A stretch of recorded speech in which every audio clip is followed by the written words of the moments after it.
All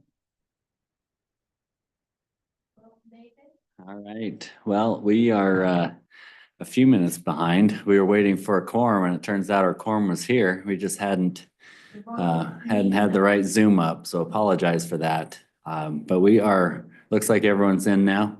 So thanks for your patience. Appreciate that. We will go ahead and start our work session, and then about 5 minutes to the hour, we'll break and then get ready for the general session. So tonight's agenda, we've got 3 items that we'll be covering. And Jake, I don't know specifically if you wanted to start with the discussion piece, or if you wanted to share any background information from the packet that you'd sent out ahead of time. But I'm comfortable going either way. So if there's a preference, I'll entertain that. Good evening, Planning Commission and Chair. I would prefer that we have the discussion on the signs first, the hotel property and the sign. Okay. It's more of a discussion item. We're not proposing anything tonight, and we just want to discuss that. Okay, let's go through that. Do you want to just refresh the history? I know this came up when we had 2 months ago. We entertained a couple of different signs, and at that time we talked about modifying the ordinance. But if you want to just share where we're at with that and what you're thinking. Okay, happy to do that. I'm joining the online as well, so I can do a screen share. As part of December, I believe it was December's Planning Commission meeting, we received an application in behalf of the hotel, which is the only hotel in Morgan, and it's on Commercial Street. The hotel has undergone, and they were in the process of that at the time, management change. They went from a Cobblestone to a Comfort Inn. So there's new ownership, and also they're looking at, and as part of the new ownership is they have national brand standards for their signage. Okay. Recording in progress. Okay.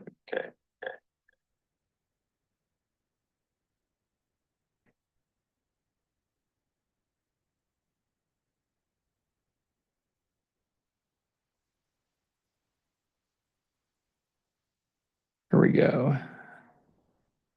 Okay, that is on. And there we go. Okay, so, and as part of that rebranding, going from the Cobblestone to the Comfort Inn, they wanted to meet their brand standards on signs, and they provided application. The application had 4 signs that they were looking at. 6 signs actually. 3 for the tower cupola on all 3 sides. That met zoning ordinance, no issue. That was approved. Also, they had applied for a pole sign, which is not allowed in the historic overlay. So we had to deny that. They also applied for a monument sign, which is not allowed. And then the 6th sign was a directional sign. So we approved the building sign, and then the other 3 signs we had to deny. Just to clarify, remind me, was the monument sign, was it not allowed, or was it just not their property? The monument sign is not allowed in the historic overlay. And yeah, This other information came later after the meeting. after the meeting. Okay. yeah, here it is right here. Yeah, All right, thank you. That's correct. And since then, and I do want to kind of openly state that the city does have a vested interest in the hotel. There's RDA money that the city has contributed to the hotel to make it happen. It could be a really good thing for the downtown and the restaurants and commercial activity on Commercial Street in that area. So just bring that up so that everybody knows, even though I think people did know that. So, redevelopment agency. So they received some tax increment financing from the city to help make that happen. And it has been renewed. Quite a lot. It has been renewed, so they're still benefiting. Yeah, they are still benefiting from that. Okay, so since that time, we've had a number of discussions with the hotel chain, also with the sign companies to kind of understand what do they really want. And what matters most to them is a pole sign, being able to have some visibility from the freeway. And then also they would like a monument sign as well. Historically, I don't think a monument sign is out of the picture for downtowns, historic downtowns. They do have them. So in terms of discussion, what we're mentioning and throwing out there is that the historic overlay area could be modified to pull the hotel out. It's not on Commercial Street. It doesn't have quite the significant presence, of on Commercial Street, all of the buildings on Commercial Street, and also it being back farther, having a pole sign, a large sign that you can see from the freeway, like the McDonald's sign, is not a significant visual impact to Commercial Street. As far as I understand, a sign will never be as big as 7-Eleven, at least per current ordinance. That's just not allowed. Is that right, Teresa? That for whatever reason, the 7-Eleven sign is, this giant sign and that would not be allowed. Ray. Your mic. Thank you. You said in historic overlay, there are some monument signs type thing. I'm talking about historic downtowns in general. Right, and No. so thank you. My question or comment or thought is, we created this based on what some people thought Morgan was 100 years ago. So what you're saying down historic overlays are like is fine, but that's not what the vision of Morgan was. And so my thought is, I would love to see us change and have some definite guidelines rather than Mother May I scenario. That's what our historic overlay has been in the past. It's where you think used to be 100 years ago is okay, but something new is not okay. So I'd love to see us take a look at the whole overlay zone and revamp it. And So it makes better sense, and so there's some rules and regulations to it, rather than just I like it or I don't like it. And that is in the works. So on March, let's see, what day is that, Teresa? On March 8th, is it 18th? Yeah, okay. On March 18th, we're having our open house for the stakeholder. Okay, that sounds right. Okay, on March 12th, we're having our final open house on the vision for the downtown. After that, we'll be bringing a vision document to the Planning Commission and then the City Council for the downtown plan. And then following that will be a new ordinance for the downtown. And what I'm proposing, city approval, is that it's a single ordinance, not an overlay and a CC. It would just be a single ordinance. And with that would be built in the idea of historical elements, but not a lot of conditional uses. Things are by right or permitted, but built in that, and then also really getting away from most of the Mother May I's or conditional uses. So what you're talking about is in the works. it's a little bit longer time frame Than what we need for the motel. than what the hotel is asking for. They have gone through with the branding I just saw, or and the ownership change. You can see that on the Google Maps. They're advertising it as Comfort Inn, so that they have gone forward with that. And our understanding is that they're going to move forward on the building signs, and they are doing something with this, swapping out the monument sign there. So go back to. Okay, so yeah, this is the hotel. Piece. Here's my thoughts, and I need to share disclosure first that my parents' property is included in this overlay and what I'm about to say, so I just want to make sure that that's known. I don't feel like there's a conflict of interest just to discuss it. No, there's not.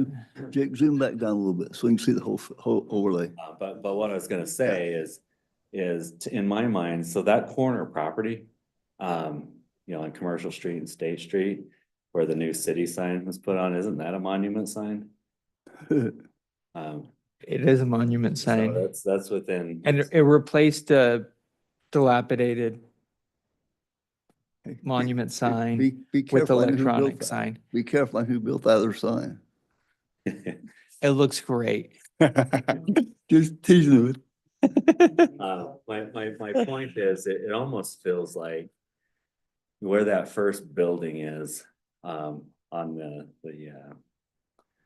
east side of the hotel, to me, that feels like a more natural boundary to even just start this thing. Those houses on the corner, including my parents, and then that duplex, and then there's a shop. Those are going to switch out to commercial uses at some point. And, you know, I, in my mind, it feels like the historical component should be the historical properties and not the, you know, not those uses. It just feels like it should start at that part in the block, and then the hotel's a non-issue. You're saying Say that again. start it Say right. that last bit again. I'm just saying, change the boundary, to start right there where he's pointing instead of right at State Street. That is an option. It's because those are three houses on the corner, plus that rundown shop and then another house. So Yeah. they're all gonna switch over to commercial uses. And you got the Russ House too. Yeah, yeah. And quite possibly that whole area could be redeveloped. So you'll see that as a potential in the downtown vision. And when I say that, it always means property owner willing, right? Right. Yeah, we're not saying that they're gonna be condemned or taken or if and anything when. like that. If and when, but you look at the location there and you think about the highest and best use, probably not old single family homes running ad hoc business in a downtown. It's been there a while.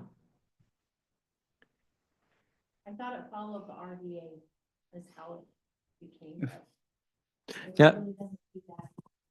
There might be some reasons for the whole street being there, this section with funding. Ty's been very successful at getting grants. The new sign was that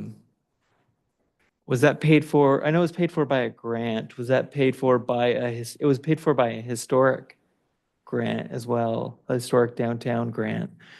So, yeah.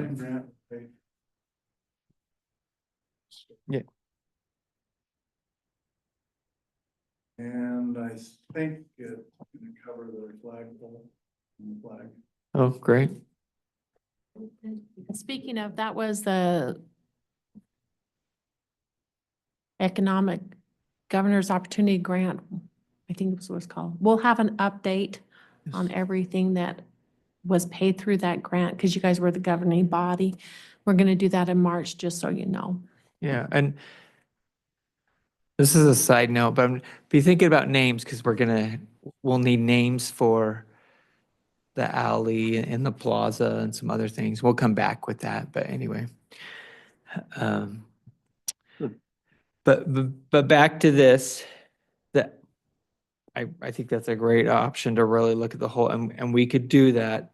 The only thing is we want to, whatever we do with this change, we do have a, you know, a pending business that's in the works. And you, on the hotel piece. And your point about these properties that may just go away from a zoning perspective in terms of with the, Well, it just the- seems the weird new to- zone. to I try and do a agree. Historical thing when most likely they're gonna be torn down and something brand new is gonna be put up. So. yeah. And I don't know if there's a reason for the co-op, you know, maybe there's some funding opportunities there The poultry plant makes sense, but I think it's on the registry. on the registry. Okay. Okay. One thing that might be interesting for us to find out, I don't know, we know that tonight, is in the historical district, how much funding has been acquired to utilize because it was a historical district. I don't know that tonight. That might be a piece for information to know. If we Okay. totally do away with the historical district, a couple months from now, what does that do to the historical values that have been put in there by historic societies? The train depot may have had some historical money as well. I don't know for sure. Yeah. And so that'd be a question, I guess, as we delve into this further, far as funding, historical monies, what has been put into that area so far. Yeah. And The information flags. Same, So there's still those kind of things. Randy. And I'm not proposing that necessarily the historic district go away. It's more that we have a single zone and that whatever historic elements we want are built into the zone So I guess and as a permitted use. what I'm suggesting is as we do that, maybe we keep in mind the historical picture to see what the funding sources could still be. Yeah. The way we've set it up, the way we change it to, Okay. if that makes any sense. Yeah, I think it's great. so are you recommending then not being an overlay, but a separate zone itself? Well, you can have a historic district, but not necessarily have a separate zone, Okay. a separate So you want to ordinance. designate it as a district as opposed to the overlay ordinance? Yes, yes. And in the ordinance, there could be certain things that if it's on commercial street and these, then certain things apply. Maybe with new buildings, we want a percentage that's some brick or some stone or just some, you know, historical elements of how they look. I mean, you look at the construction building, who is that? The Vallis Hotel, that one. Well, that's there's a got- Vallis Hotel, but the contractor's brick building is down there. Oh, Center Point. I mean, Yeah, uh, Wardell's. Drugstores? Yeah, and I don't know if that was part of it, but it's brick and it looks nice, and for our contractor's office, actually, it looks really good fitting in there.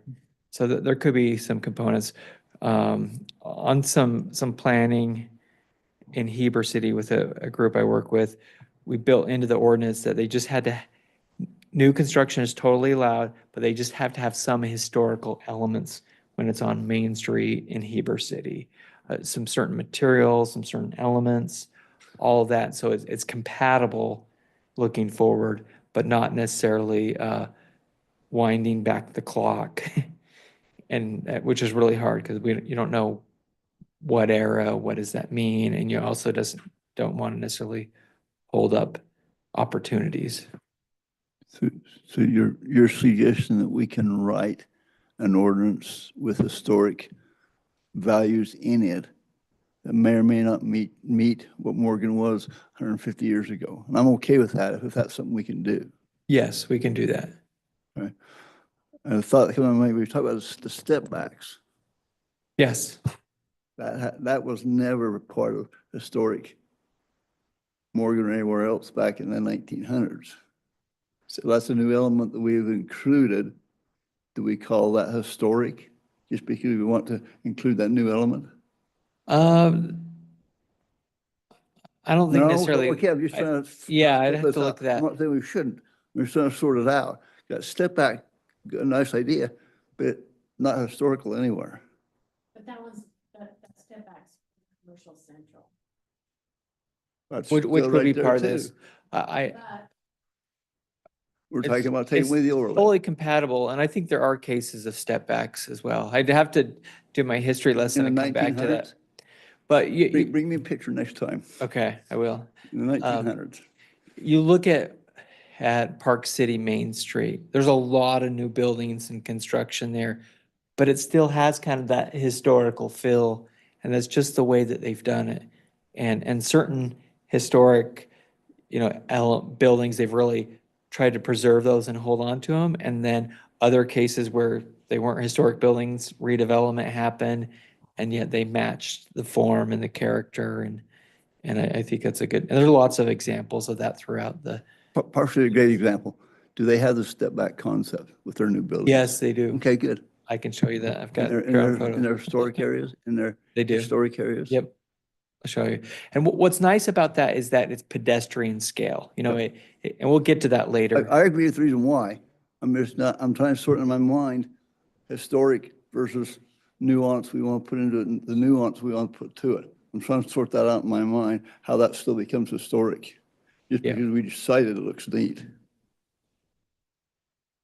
Yes. I'm just trying to sort that out in my mind. Okay.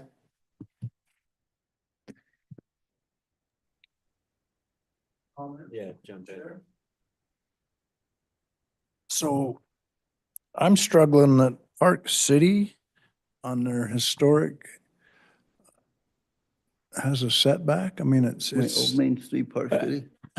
A step back, and I'll explain it later. So when the building goes up, and then it goes back, and then it goes up oh, again. a step back. A step back. Or step back. Okay. But most of their buildings have zero setback, and I can see why you were confused by Okay. that. I'm They good are, with. they are built to the street, Step back. the step back. I can't speak very plainly. Okay. What are your thoughts if we just reel it back in and talk about removing, is there any concern about removing the hotel from it? If other properties if we want to change the boundary in the future, I think let's leave that on the table. But is there any issue about changing that? And then also, you bring up the non-conforming monument sign that we have, and I think that's a good example. And so we're also looking at if there's a continuous, that monument signs could be allowed, but also there would need to be, if it's off-site, there would need to be a continuous easement.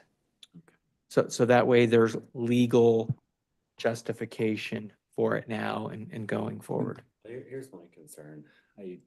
I'm okay entertaining an exception with this particular property, but what's the guideline? In other words, if the next project comes in. And I they can't want- hear whoever talking. And that's my only risk. It feels like the precedent that we might be setting isn't something that is just more what direction the wind's blowing that day as opposed to, a principle that we're trying to adhere to. So I just want to make sure that it's a principle-based decision. Looks like, Mark, about said, Mark, yeah, jump in, Mark, go ahead. Looks like everybody, Mark's not moving. Oh, there we go. Mark, were you gonna say something? Nate, Mark said he had a hard time hearing you I'm speak. having a hard time hearing Nate. All right, oh. I'll yeah, speak closer yeah, to the we'll mic. Put that up Um, there. So, There we go. Yeah, That's good. yeah. So what I was sharing is, I don't mind entertaining an exception. I just want to make sure that there's some sort of guideline or principle that's helping guide that decision so that whatever precedent we're setting when the next project comes in and they want this sign or this exception, and they say, well, hey, you did it for the hotel. Why won't you do it for me? It just feels like we should have something to base the decision off of other than just, let's make this happen and grant an exception, which it feels okay to do, but I just want to make sure that we're not making a willy-nilly decision. Okay. What I've thought about is because it's not on Commercial Street, the property's not touching Commercial Street. So what we could say is, the hard boundary for sure is Commercial Street between State and 100 North. And to me, I mean, this is of course the heart of Commercial Street and the historic component of it. But if there had to be draw a line in the sand and say why, then that would be certainly one And the case. signs that they're looking for the exception on, those would be on the back part of the property. We're not talking about putting the pole sign on Commercial Street off property, off premise. Correct. The pole sign would only be allowed on premise, Okay, which I'll just show you. The area that they're looking at doing is back here in this corner. okay. So I think that's, So that makes, I think, that's a principle I can work with. That's not actually having frontage on Commercial Street. That makes sense. The pole sign makes sense. The monument sign seems like it makes less sense. Just because it's set back already off the street. By the time you see the monument sign, you're already at the property, so it doesn't Right. help you get there. yeah, and if the monument sign was going to work for them, but also in other places, there would need to be an easement, a continuous easement. So from Yes. whatever property is back and going forward, that there's a legal easement that allows it. And that's basically what they already have. And they could, I'm confused. You're talking with where would the monument sign be? I think where it is now, is that right, Teresa? So it would be off premise then. It would be off premise, Okay. and they do have an easement already. And there is a little bit of debate as to the true history of how this happened. We've heard some counter arguments from different sides on that. And the other way that they could just keep the monument is just make an agreement that's the city allows it, but at some time that goes away, and so it is a legal non-conforming through a development agreement type of thing. I'll let Gary kind of chime in and explain that option there if it's not done by ordinance. But another piece to that, is I've driven around last months, I've looked, there's several businesses in other cities have monument signs down the street that lead down the, so another question is, do we as Morgan want to allow that to happen? So do we change the code to allow those to be appropriate or legal? We already have several others in town anyway, that we just appeared. Both. So if I might say, so monument signs are permitted as per the sign ordinance. It's the historic overlay that doesn't allow monument signs. So do we need to take historical overlay off those properties in front of the motel as well? I would rather not. I mean, you could, but I'd rather not, because then we start to lose that continuous. But what we could do is allow a monument sign on in the historic overlay. On what premise? We want to today, we don't want to tomorrow? I mean, does a monument sign affect a historic area? If we're looking at changing and doing away with the overlay, I guess I don't see a problem with taking the hotel property plus the two in front and taking the historical overlay away from them now, if we're gonna do the whole thing anyway. Do we have the authority to change that boundary? Or is that as a planning commission, or is that a recommendation? That's a recommendation. Okay. That's a recommendation to the city council. Well, so just coming back to my earlier point, the pole sign, I can understand on principle, because we're talking about a property that doesn't have frontage on Commercial Street, and it's going to be on their own property. The monument sign, that falls apart, because it's, you would be putting the sign on Commercial Street. Yeah. I mean, it's there already, but, it's harder to maintain that principle because it, you know, we're talking out both sides of our mouth. Sure. Gary, do you want to explain the legal part of how that one could continue without changing the ordinance? Yeah, so really what we're doing is we're looking at perhaps a temporary, not a temporary fix, but a fix that makes sense to the planning commission if we get there. Part of that would be to place the property that the hotel is currently on, to take it out of the historic overlay zone and to put it into, I guess it would be CG, wouldn't it? Just general commercial. And in the general commercial zone, the pole sign, you're allowed to have the parapet signs that are on the roof, and you're allowed to have either a pole sign or a monument sign. And so that would get us one step further towards what, you know, I mean, what reasonably a hotel at this location would probably need and should expect, you know, that the city would allow them to put it there. So what you'd have is you'd have a pole sign that would be legal. The difficulty is, as Mr. Chairman, you're talking about, the monument sign that is currently there, whether or not monument signs ought to be allowed in the historic zone, is an issue that you as a planning commission can look at as you look at the historic zone in its entirety and what Jake has offered as, you know, a review of the historic zone, which is coming up.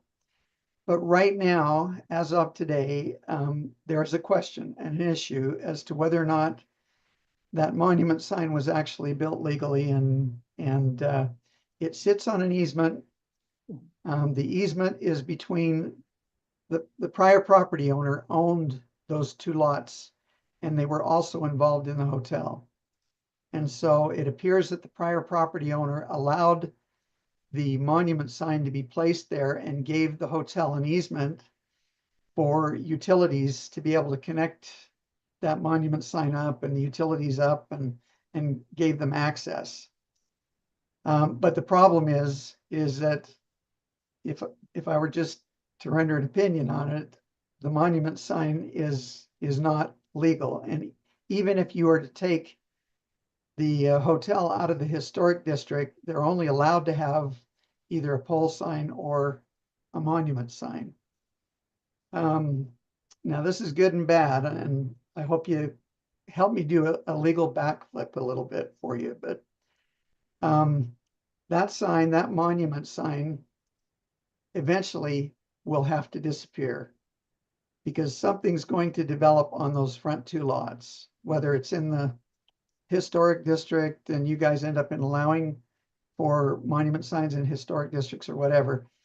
That sign in the front is going to have to disappear because, quite frankly, there's going to be a building there or something there at some point in the future. And so my recommendation was, you do have a sign that was put there allegedly illegally. The city has an option of saying, get rid of it today.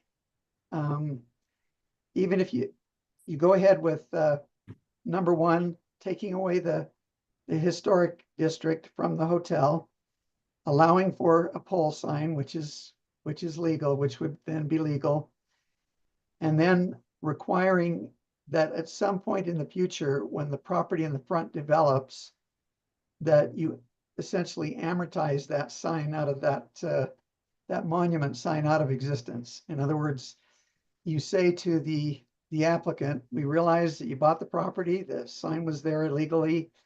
We'll let you keep the sign, but only so long. And then it has to be removed at this point in time because it is an illegal sign that was placed there. So that's one option. The other option is to actually allow for a detached sign, off-premise sign in the historic district. Okay, so you allow for a detached off-premise sign in the historic district, and you put together some standards, like it has to be on a permanent easement. It has to be, it has to be allowed by the property owner who places it there. And most importantly, the historic district would have to allow monument signs. So you'd have to make that change anyway. That's the other way of doing it. You would also have to allow for more than just a single pole sign or monument sign, in those zones. Because right now you only allow for one, either one or the other. So my recommendation would be that if you take the zoning and the overlay zone off of the hotel, that then would allow you to allow the pole sign to exist. And then we draft up an agreement with the underlying property owner or with the person that owns the easement or that has an easement, indicating that it would be the hotel, indicating that the hotel will remove the sign once construction or a permit is applied for on the front part. That's one way of legally taking care of it and not having to change everything.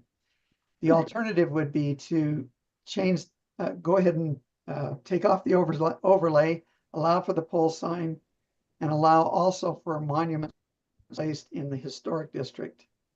As long as you have an easement, as long as it's only so far from the use that it advertises for, and you'd come up with a few other particulars, as the chair indicated.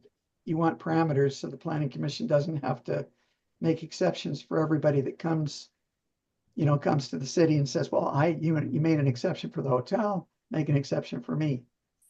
And so what you do is you literally change the verbiage in your ordinance, in your historic district ordinance, to allow for a detached off-premise sign if it meets certain criteria. That sounds, that sounds worth considering. We've got two comments. Let's hear from Ray first, and then we'll go to you, Mark. Another potential problem for making that sign, that monument sign go away is you're talking about allowing 3-story buildings. If those two front properties end up being a 3-story building, you won't be able to see the motel. So if that's what's built there, you'll still need a monument sign. I think we can reword our ordinances. We're going to rewrite it to still allow that to be. And at this point, I would not put in they have to tear it down when a new building's built. It may not be appropriate. Mark, go ahead. Yeah, I agree with either one of Gary's proposals. What I'm concerned about is that we don't get so restrictive that we discourage people from doing business in that area. And so I agree with either one of the alternatives that Gary has proposed. I think makes sense, depending on which one makes the most sense with the hotel owner. Another question I have is when you come underneath the railroad track and you turn left, isn't there a sign right there that says, well, yeah, right there, isn't there a sign right there that can direct people to a hotel? It's not a hotel sign, but there is a city sign. Yeah, it's a city sign. But could it say the name of the Oh. hotel and point them up that direction? It's not a directional sign, it's information. Yeah, right there. It's information, not direction. That information sign, can they list the hotel name there? They actually do. It looks like. Looks like it is. Is this still how it is? I mean, yeah, it's got cobblestone up there at the top. Could that be changed? I mean, that helps a lot as well. This would be an illegal sign. So that's a sign that's provided by us, right? The city? No, this one that's been replaced to electronic sign, Yeah. the one. Yeah. I have a question on the easement. Is that just a verbal agreement that was put into place, or is this a recorded easement that shows that there are restrictions to development on that property because of the easement? It is a recorded easement. And I'm going to tell you this, that after reading the easement, it's between two property owners. It's between the front property owner who owns that piece There's one motel and property. the one to the rear.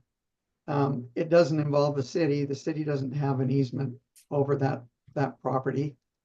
But the easement is not entirely clear,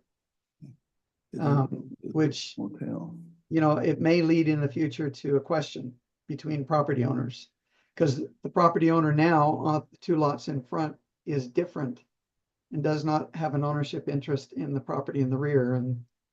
And so, you know, there's a possibility that there may be a disagreement there anyway as to whether or not a sign would be permitted. But that's not your concern. That's between the property owners to Okay, do have an access easement that is permanent and or the hotel does, and so that's verified, and there's an easement for utilities down that road as well. okay, thank you. Councilman Linden. Gary, I have a question for you. So right now that roadway going back into the hotel is, there's an easement, correct? Is that what I'm hearing? That's correct. And so if those two properties were to be sold to whomever, but two different purchasers, who then owns that road? What happens to that easement? So that's exactly what has happened, is the two front properties have been sold off. And the rear property, the two front property owners have no interest in that rear property. But the easement still continues and runs with the land and binds all the property owners of the underlying properties to the terms of that easement. So it is recorded, and so it doesn't disappear when you sell it from one person to another. It will remain there. But what I'm talking about when I say that there's a little bit of vagueness in the easement, there's language in the easement that talks about running utilities for signage. And, you know, that's up for an interpretation as to whether or not they meant it's a place where you can put a sign, or whether it just simply says that you can run utilities to a legal sign there. You know, the sign was never approved by the city. And so it's, you know, it really comes down to maybe in the future a dispute between these property owners, or maybe not. Maybe they'll be able to work it out, but the easement will remain there with the exact language that's in there today and till the end of time. We have just a few more minutes before we transition to the general session. With respect to what you're looking to continue with this conversation, we can still bring it up in the general session. We can, if, I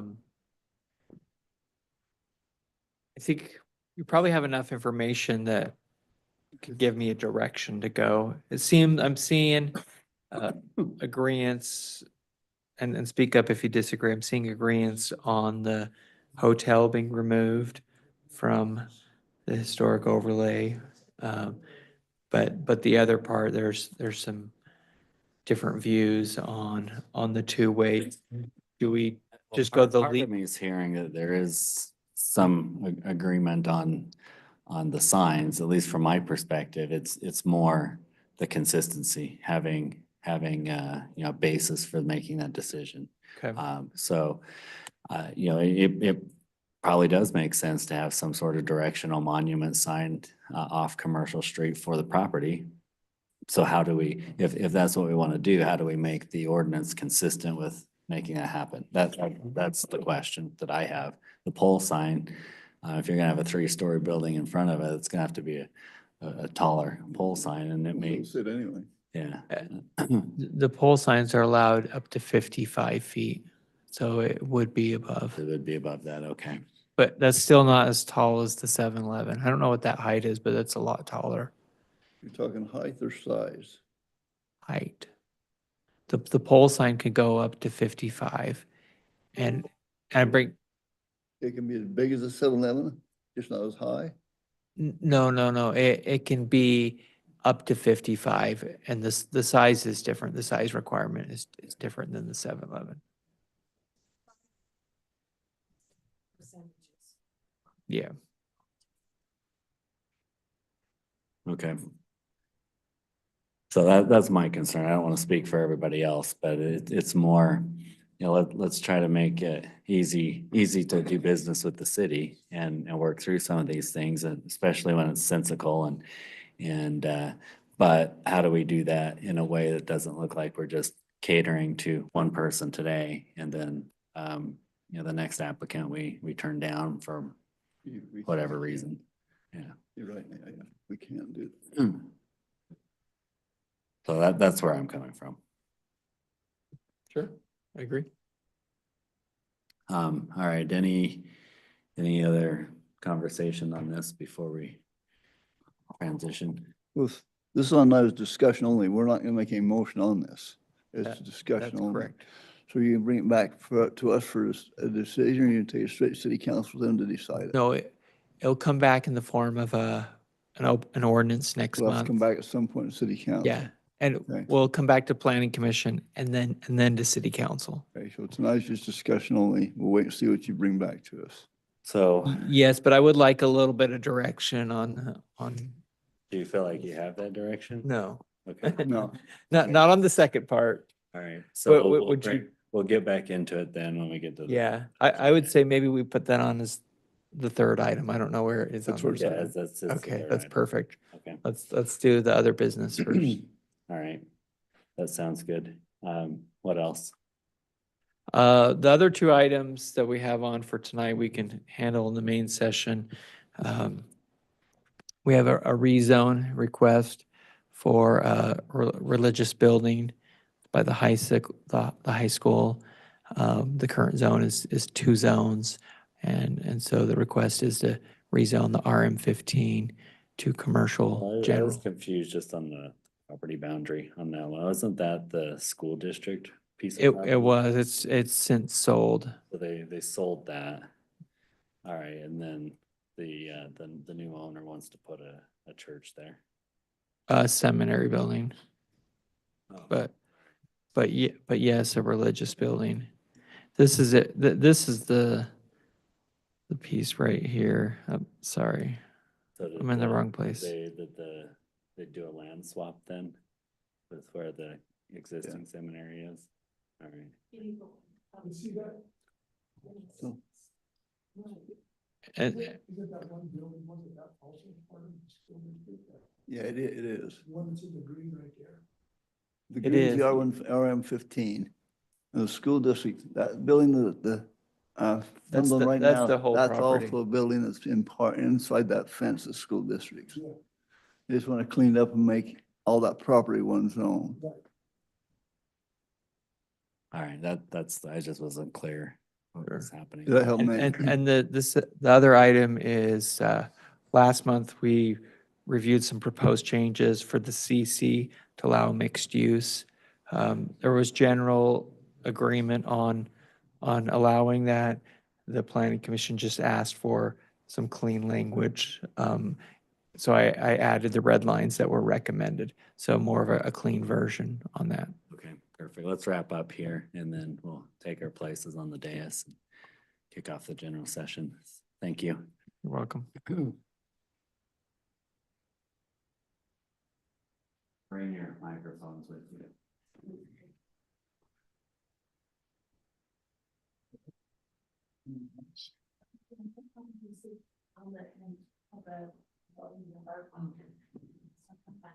Erin, ended up, she had an emergency meeting, but she wasn't coming, so I was replacing her. Oh. I would have called you and let you know in advance, that's what I tried to do, but not when it's the last minute. One that I do. That's good, but it's still involved, right? Yeah, we'll go. Yeah, you're legal now to do. So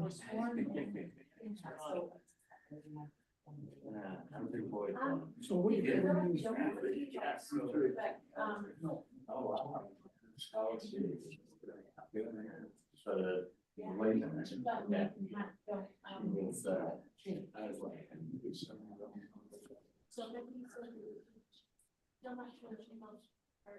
As we talk, if I feel like I know what we're talking about, I can get into that sentence.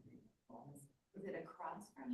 It's where it's, yeah, it's, right next to the dentist office. The difference, okay, that's what I'm thinking, I'm stopping. What else? Yeah, so usually.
Good evening. It is Tuesday, February 18th, and I'd like to welcome everyone to the general session of the Morgan City Planning Commission meeting. My name's Nathan McClellan. I'm the chairperson, and we will go ahead and get started. Just as a reminder that this meeting is being live streamed on YouTube and recorded, so keep that in mind as we go through this.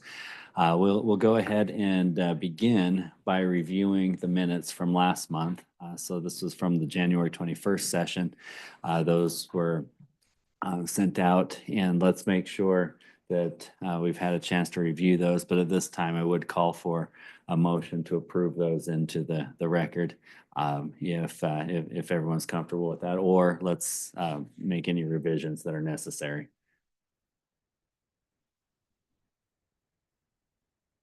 Go ahead. I'll make a motion, we approve the minutes as written. Thank you. Is there a second on the motion?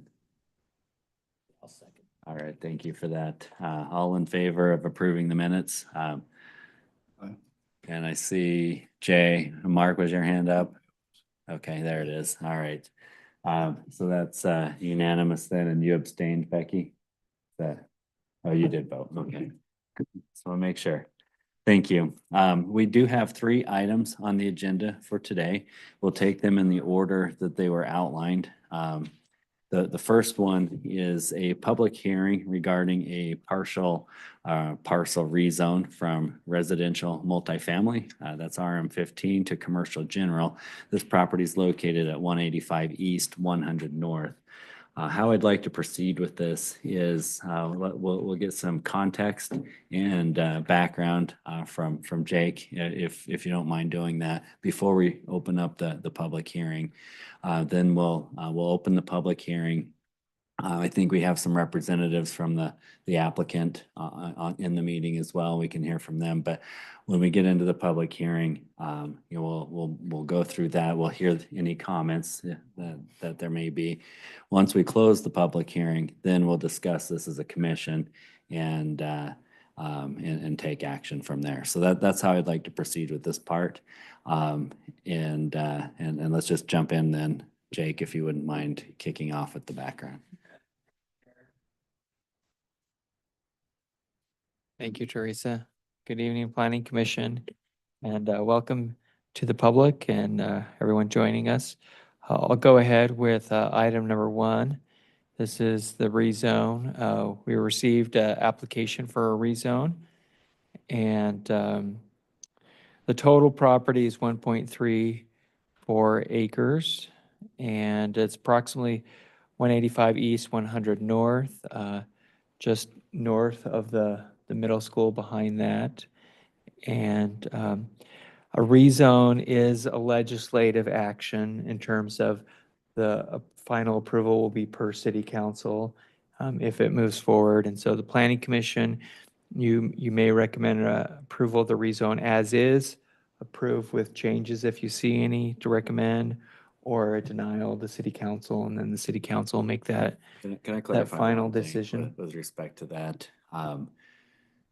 If I recall correctly, in the past, we'd had 2 public hearings. We'd have a public hearing during the planning commission meeting and a public hearing during the city council. And then I think only one of those was required. And is it accurate to say that this is the public hearing tonight? There won't be a public hearing with the city council? That is correct. Just one public hearing tonight. All right. Thank you. So here are my comments on it, and then I'll go through the maps. The rezone is compatible with the general plan and transportation plan. No, I didn't see any issues in comparing the application with those 2 plans. The property is within walking distance to the high school, and proposed uses are compatible with the general plan. I do recommend approval or no scene issues. This is the property in question, 1.34 acres. That's the whole.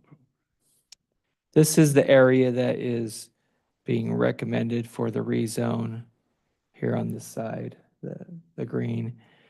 So it's essentially a partial rezone. The purpose for that is the uses in terms of zoning, and then also it's better planning and a cleaner way to do an application when the property is in a single And the zone. boundary for the property goes all the way over into the blue. Yes. The dentist's office. Correct. Okay. All of that. And this was included that with the application, just a survey. There's a number of existing buildings and some gravel parking area. And then the river and flood zone behind. This is in the future land use general plan. You'll see the whole property there in red. Are there any issues with the river being back there? Yeah, we will get to that. Okay. There it is right there. So the back half is in the sensitive lands overlay. That part would be handled if they do a building application, which they've mentioned the plan to do that. And so there would be things that engineering would look at in terms of building elevation, how far it is above the floodplain and those items. But that's handled at the building permit level and not at the rezone level. Okay. They can solve that by putting parking in the back, the building towards the front. Correct. Yeah, it's handled.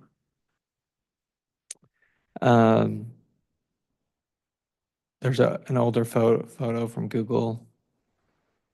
And then this was included in the application. There are really not a lot of issues on it. So that's my introduction. This is the legal description for the area. for the, I don't know, was this for the property or just for the area? It's just for the area. Just for We the have our area. engineer checking to make sure that it meets correctly, but the applicant needed to do a legal description of just what's to be rezoned, and this is what we got. And because it's a partial rezone, that's when you would have the legal description. So there's that legal description identifies the area and it's tied to the rezone. And so if you make the recommendation tonight for approval, then I would, you don't have to read this full legal description, but you would just cite the legal description in the application. And then you're good there. I don't know, I think it'd be fun to read, but. You go ahead, go ahead.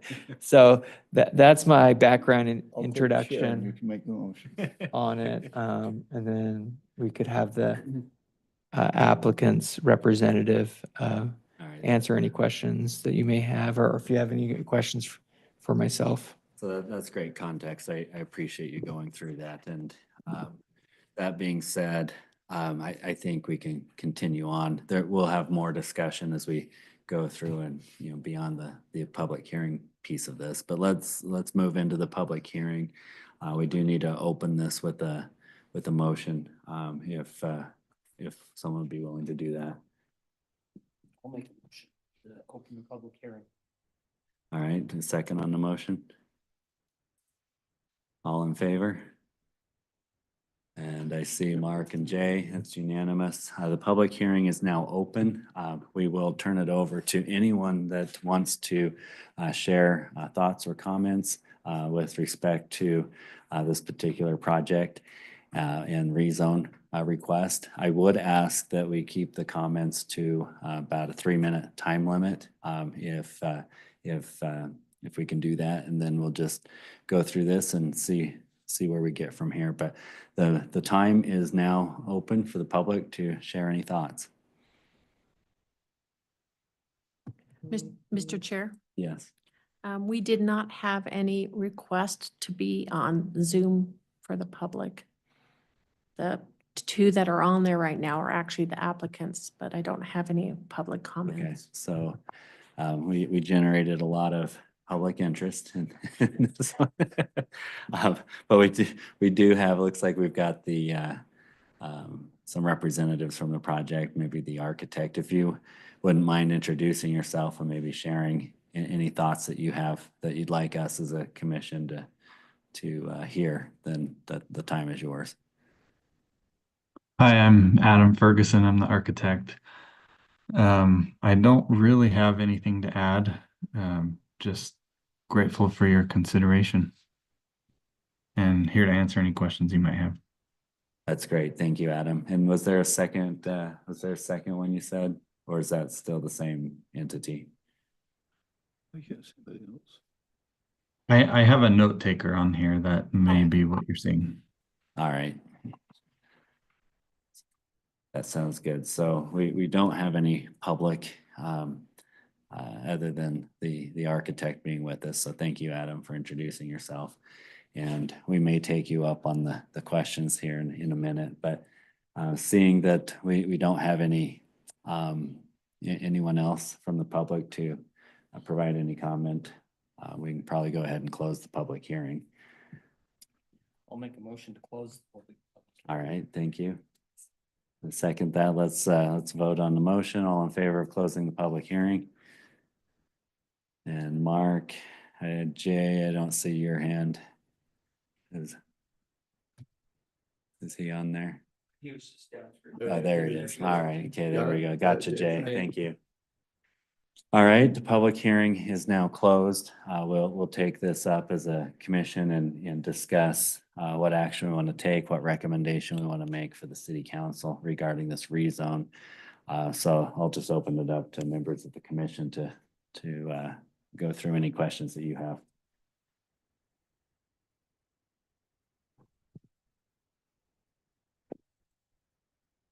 You're chomping at the bit. I don't have any questions on it. To me, it's pretty straightforward. We're just cleaning up the zone area and cleaning it up for uses. To me, it's just straightforward and everything.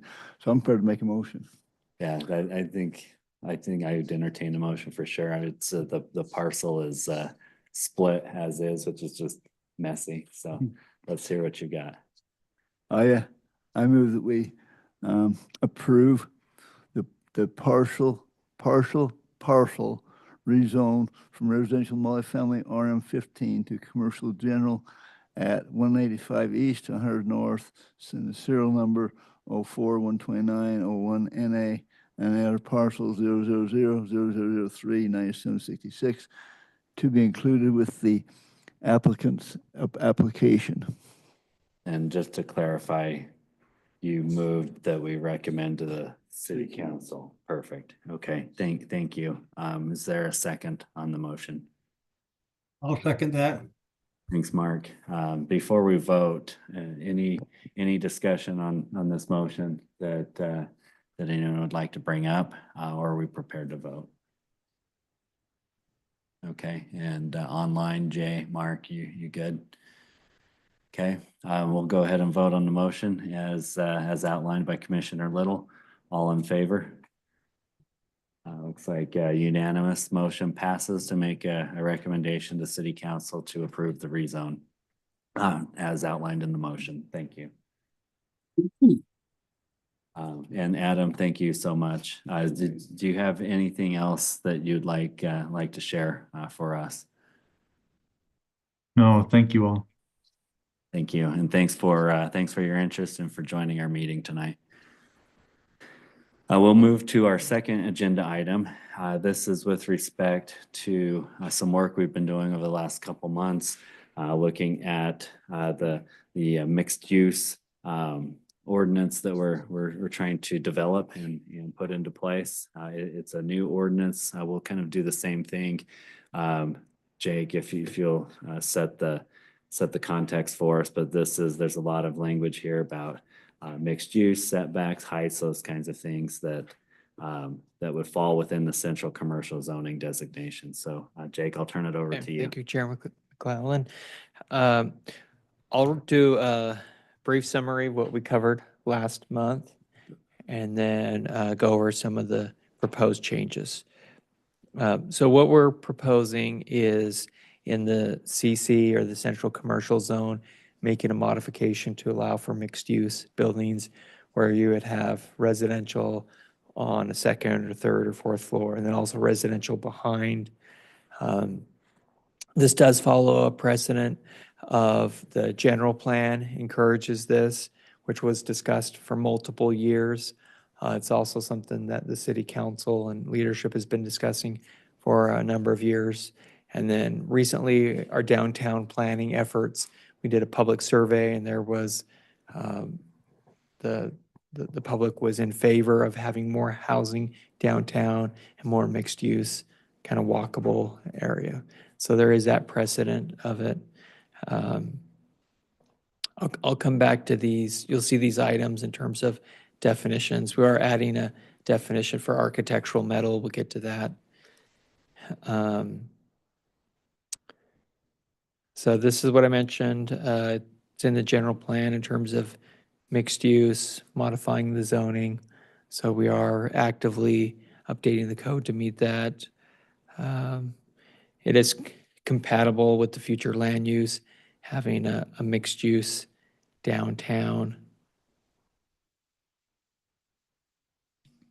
Just to clarify, I apologize. I wasn't involved in all the discussion last month. But we're talking about the entire central commercial zone Correct. being eligible for the mixed use designation. Correct. The area, the historic overlay does supersede where it lands. So there is that. But yes, it is the whole Okay, CC so zone. where there's a conflict, the historical overlay would prevail. Yes, but the historic overlay does allow for mixed use as well. It's in the code already. All right. It's more interpretation. This is less interpretation. That's more interpretation. All right. Thank you. Did you have anything to add? Hey, throw mud on this. Nate went there last week, and you weren't here last time. Last month we went through all this, and one of the members moved to table it so we have time to review it. I just got this, I walked in the meeting. I've had no time to review it. I don't know if anybody else has reviewed it or not. To me, I'm prepared to table it again. I didn't get any time to look at it. If the rest of you want to pass it, that's fine. I'm okay with that. But if everybody's looked at it, that's appropriate. But I, for one, I'm not going to vote for it tonight because I never saw it till a half hour ago. Yeah, there was a mistake on the emails. Commissioner Little was left out of the emails. Even so, we expected it a week after the last meeting, not 2 days before this meeting. And I'll go through the changes and then you can decide if you'd like to table it. Yeah, let's do that. You can go through them because these folks need to hear the changes and the why. Okay.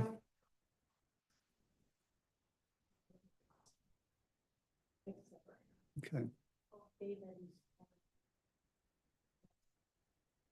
So this is language from the general plan.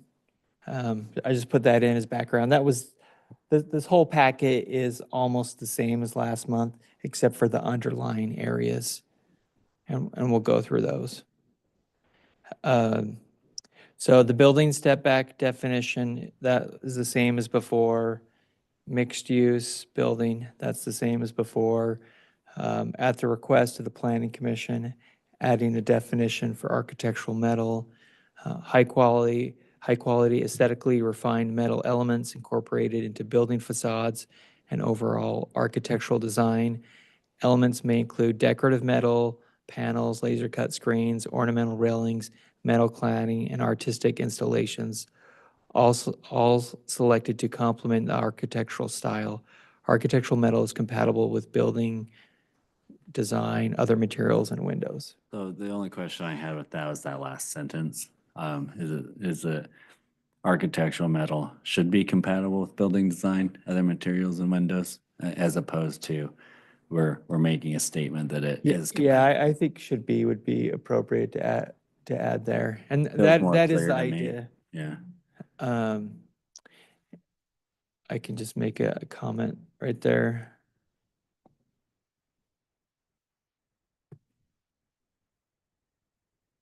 Oh, cursor, we don't want that. Fancy. 1 second.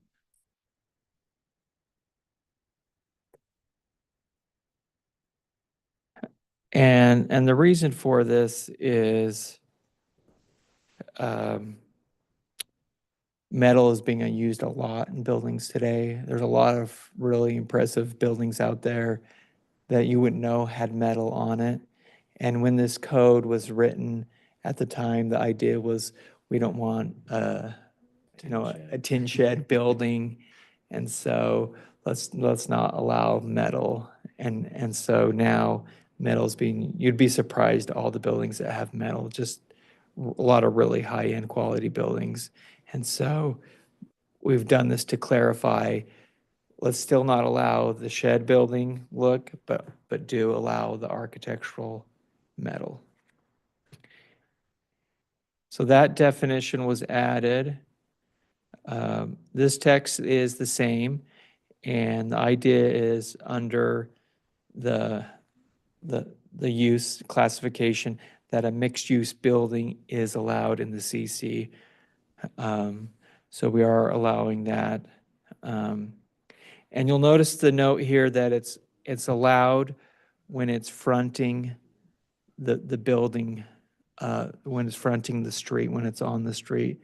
And the purpose of that is to preserve some of the commercial space on those streets. Morgan City has a very limited commercial area, and what we're proposing is to preserve that frontage area on those key streets. So you're saying, just to clarify, that the street level part of the project would still need to be commercial, but you could have multifamily in the remaining part of the. Correct, behind or above. Okay, that makes sense. Behind or above, the way I read this, it says it's got to be a building behind the current building. It doesn't say above, the way I read your note there. That's on the multifamily. So we'll get to that. But would that include above? 'Cause I- Yes. So I agree with Ray, then we should It's not probably saying add that. that to the. No, that is in here under. Oh, I'll get to that part. It is in here. Oh, okay, right here. Okay, so that's the P2. Okay, so mixed use is allowed as is anywhere. And then multifamily is only behind. But so- not above. Well, by nature, the mixed use does include multifamily. But this is multifamily standalone. Okay. So there wouldn't be a multifamily standalone, right? Because, But behind. but could it not be above? Uh, Yeah, where it's mixed use, it's different. You know what I mean? It's like, because because it's mixed use, then it's allowed by nature, but it just has a different name. Okay, so it's just implied then. Yes, I'd probably make it Which, explicit, just so it's which clear. P does that footnote apply to? the multifamily. How do I know that? There's P2 here and then there's the 2 here. Yeah, I see that. Comes down to here, so it only applies to that line.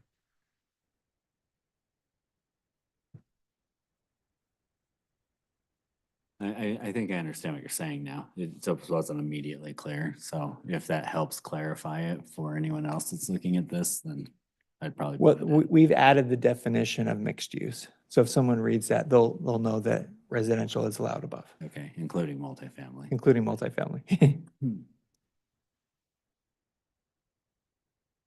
So that's the same as before. And then we had this part, architectural metal was added before, but we changed here. So what it says is a metal surface is not allowed in commercial zoning districts. That's what was there before. However, we wanted to add that caveat. However, architectural metal, see definitions, is allowed per city planning. And the per city planning means that we're just going to take a look at the plans when they come in and say, yes, that's architectural metal, or no, you're just doing a metal building and it's not allowed. Here's the mixed use part. So all this is the same language except for off-street parking. Mixed use building, the mixed use building requires commercial related uses on 80% of the main floor. Buildings must front the street and be located within 20 feet of the front setback. Off-street parking is located in the rear and side lots. Materials must conform to the requirements in item E. So we already had a pretty good list of material requirements. So we just cited that. And street-facing facades shall have a minimum transparency or windows on 40% of the ground floors. So just. And 20% of second floor and above. I think most of that makes sense. I just want to clarify that I'm following. The buildings must front the street and be located within 20 feet of the front setback. Aren't these all front, zero setback or? We do have to change the setbacks a little bit. We'll get to that too. Okay. Because otherwise, then it feels like it's a little bit of a mixed message, because we're saying you have a setback of 20 feet. No, within 20 feet. Yeah, So basically 0 to 20. That's the range that they can play with. okay, and we want that? Yeah, on a mixed use building, you do want that. You want to pull it up to the street, put the parking back. That way you can go in from Well, the no, sidewalk. I understand that part of Okay. it. Like, I'm very comfortable having it be street level or street, what do you call it? No setback? Yeah. Why would you want it 20 feet back? What would be the? Just to allow for flexibility and design. It's enough that it gives them, if they want to do patio or they want to push a part back or a courtyard. I mean, there's. Patio there- courtyard makes sense. I'm just thinking I don't want to parking in the front or. And that's where the 20 feet is, because at 20 feet, you really can't, a full parking lot is 60 feet deep with 2 bays of parking and a drive aisle. And a drive aisle is typically 26 feet anyway. So this prohibits the parking lot in front, but allows for flexibility. Okay. All right. Did you have a question? Just a thought on that E, the change in there about the metal. Looks to me like it still is allowed per city planning. That means the city planner still got to approve it. Correct. We just want to take a look at it. If it's artificial metal, you're saying it's not allowed unless the city planner approves it. Correct. So it's still a mother may I concept. But it's staff approval. It's just looking at it. It doesn't go to planning commission, all that. We just want to see the plans to approve it. Okay. It's more calling it out. So, hey, if you're going to come in with that, we'll just see the plans, but it doesn't come to the planning commission. And then this last part, we had this in before, but we're just clarifying. One or more entrants must be on the street. So that way there at least is that connection on the street. And then one or more entrants must be covered. And again, we're talking all of commercial central, right? So this extends, can we look at that map again? Yeah, we can. Let me pull that up. So that is all of the yellow area. Okay, so it goes all the way up, whatever that is, Trojan Boulevard. What's that, 250? Yeah. 115? 125 and then part of 100 and also some of State Street and the corner and back here. And there was discussion previously about including this change for CG, general commercial. But the idea was, let's just take a baby step with this. The CC is more the walkable commercial downtown, and the general commercial is a little bit more of the auto-oriented. So let's just take a baby step with this.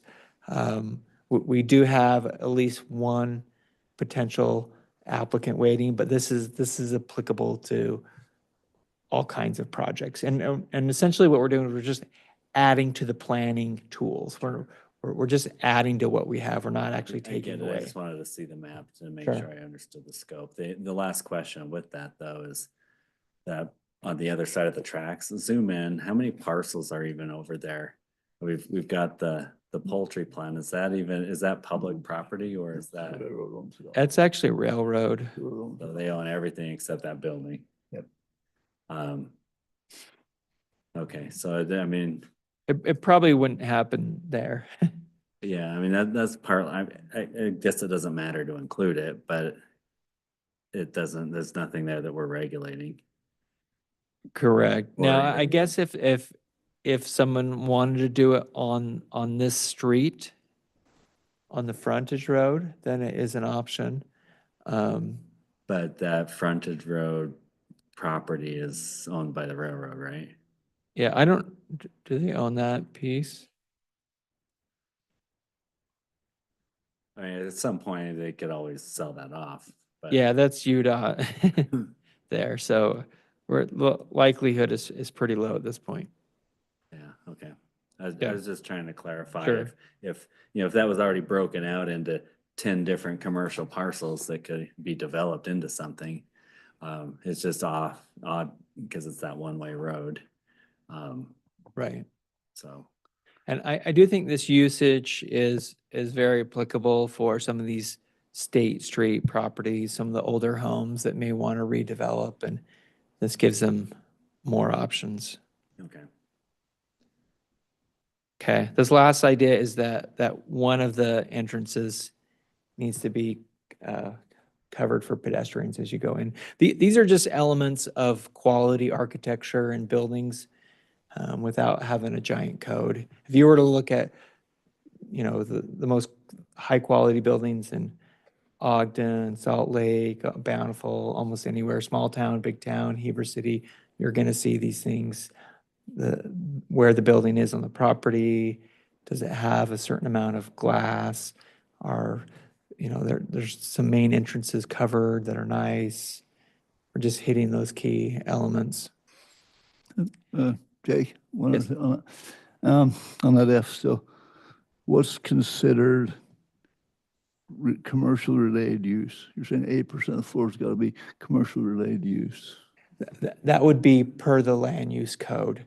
So they would, you know, in So their for- application, For example, is a lawyer's office or a bookkeeping office or another office, is that considered commercial use? yes, yeah. And that would all be per our existing commercial uses. Because up in your definition, you say main floor commercial use and sometimes office or institutional spaces. So if office is not commercial, why did we designate the difference in the definition? It's just more calling it out. Sometimes in mixed-use buildings, cities will require only retail or restaurant. We're being a little bit more flexible with that. Okay. But really, the actual use will come down to the land use table. I guess that begs the question, what do we want? I mean, Right.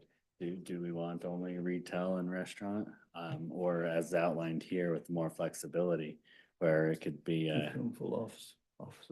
yeah. So I mean, I think that's worth discussion on what's the vision with this mixed use Yeah. project not project, but change anyway. Yeah, I look at it as a lot of it depends on the market and where it is. Like you look at some of the uses now on Commercial Street, as that area grows and gets busier, like retail sales is retail and restaurant is more at the pinnacle of a downtown if it's doing well.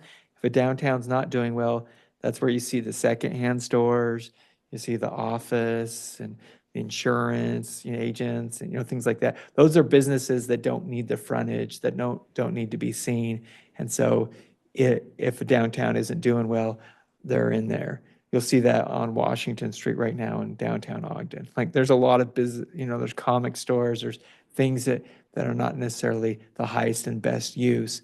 But as a downtown grows and gets better, the market naturally moves towards that direction. I mean, there was a physical therapy. There was a church on Commercial Street. Those are low dollar tenants.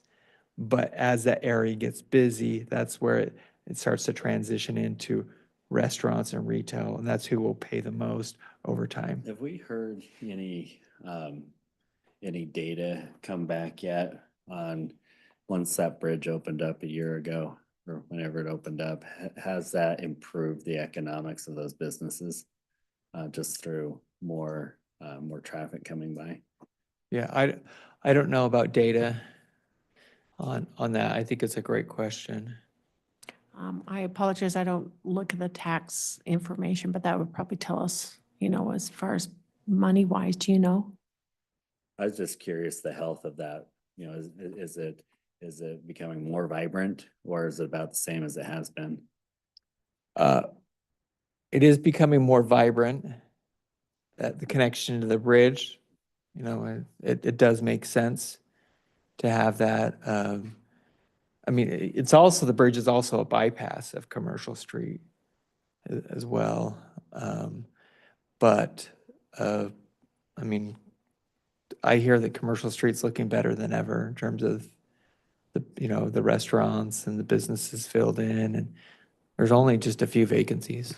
Mr. Mayor, if the businesses are better economically with the increased traffic coming through, supposedly with the new bridge, like has that made a difference to those businesses?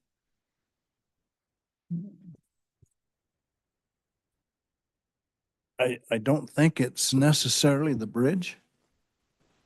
As far as the increase, but I've talked to several business owners along there and their business is booming, a lot of them.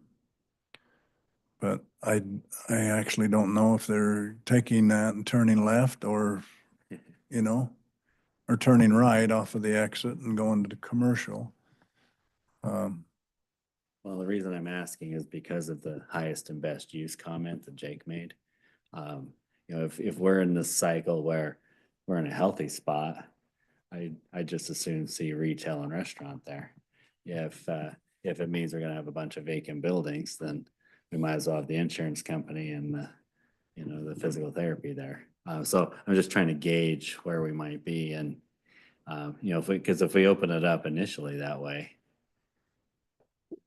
it just makes me wonder what we're going to attract. Well, the market will eventually decide in terms of getting that. And also, if you look at the whole zone, all the central commercial zone, some areas may be more optimum for commercial, particularly State Street, Commercial Street, but 125, maybe not as much, and eventually they transition into that. And- Is there a comment over here or is that you, Teresa? And just to add to that, some of the buildings that are already there, to convert it to having a restaurant is not cost effective because they've got to do quite a bit on the buildings. I see that you might have potential for restaurants and things on the new builds more than the existing. And that's probably the case for most of what we're talking Mhm. about, because you're not gonna have a second story with a step back or different things in general on these existing properties there. It'd be the new projects. Yeah, I agree. Okay, some of the other proposed changes, this is the same as before. The current front yard setback for the CC is 20 feet, but we have the footnote allowing 0 per approval of engineering and planning, and also utilities. You know, the utilities still need to work and fit in, and so that's where that requirement is. Also, we don't want any doors swinging out. As we prepared this ordinance change, that was something that was brought up. So that same doors need to swing in, is what that's trying to say. Yes. Okay. And then on the side yard setback, also that can be reduced if it's meeting the site triangles on a corner. That's where the risk is just making sure you have that proper visibility going around a corner street and the building's not out in that site triangle. So just with respect to that then, and I realize we've got different parts of the city that are included in this zone, but like on Commercial Street, there is no side setback there. They're all adjoined. And are we saying they have to have the 7 feet then? That can no longer happen? They can't be adjoined and have a common wall?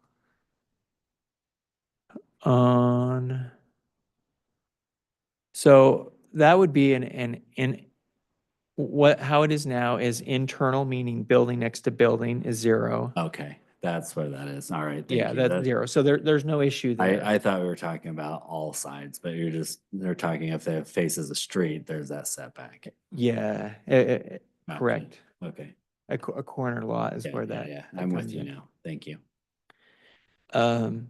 Okay, and then this last item, also included before, was that the height may be increased by 7 feet. So we're not giving a full floor, but we are allowing for architectural elements or certain things.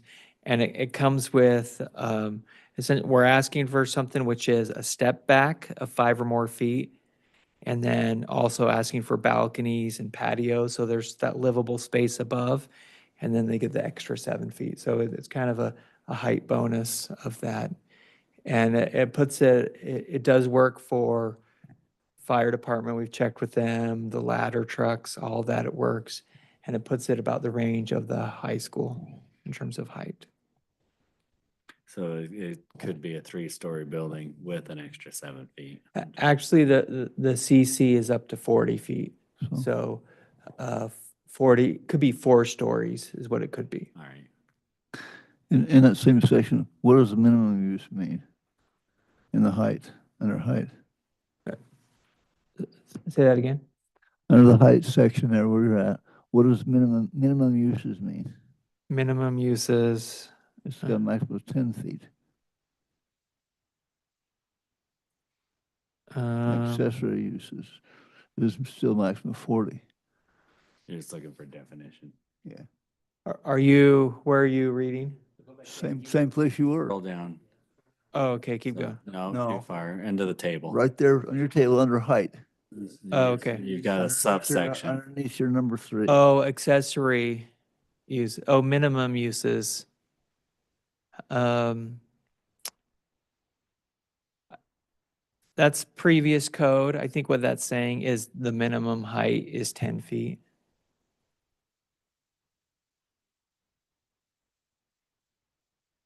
You're asking what does minimum uses Yeah, mean? I'm asking what those refer to.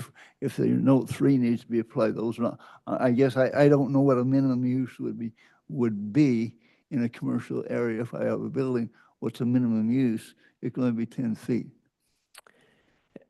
It is weird. Shed or It's garage or- it's a good question. We could remove it. It's, I mean, that's existing code that isn't, Same question on the one in between accessory uses.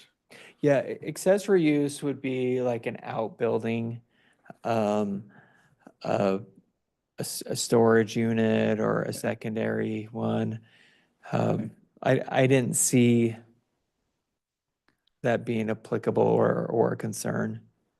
Okay. You know, accessory is going to be a shed, a additional building.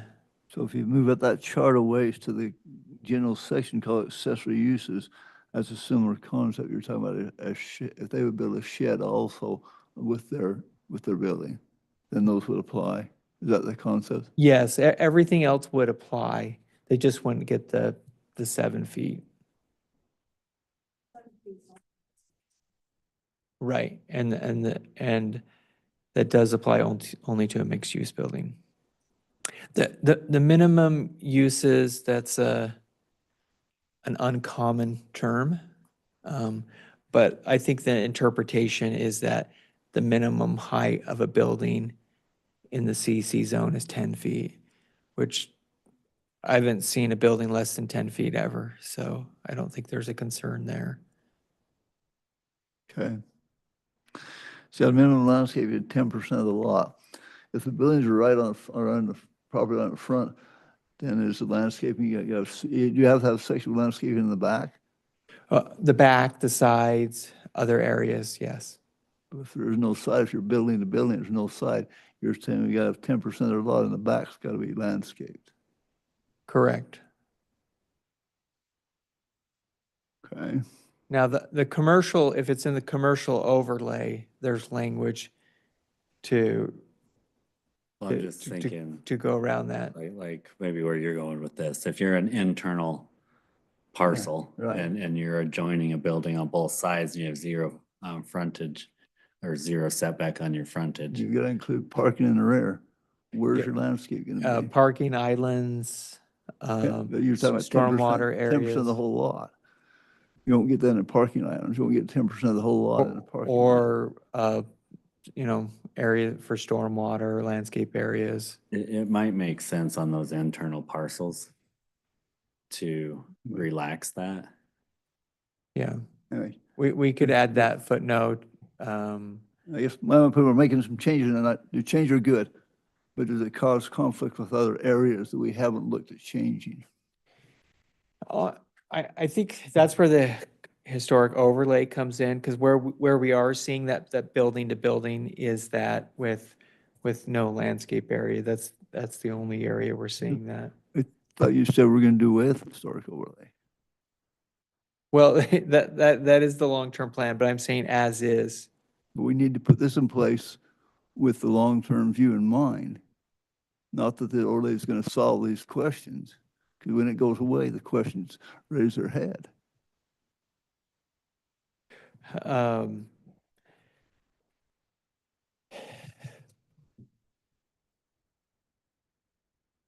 It is a good thing to have the landscape and to require that, to beautify. It could be that landscape may be, reduced by half per approval by planning staff, if that's what you want.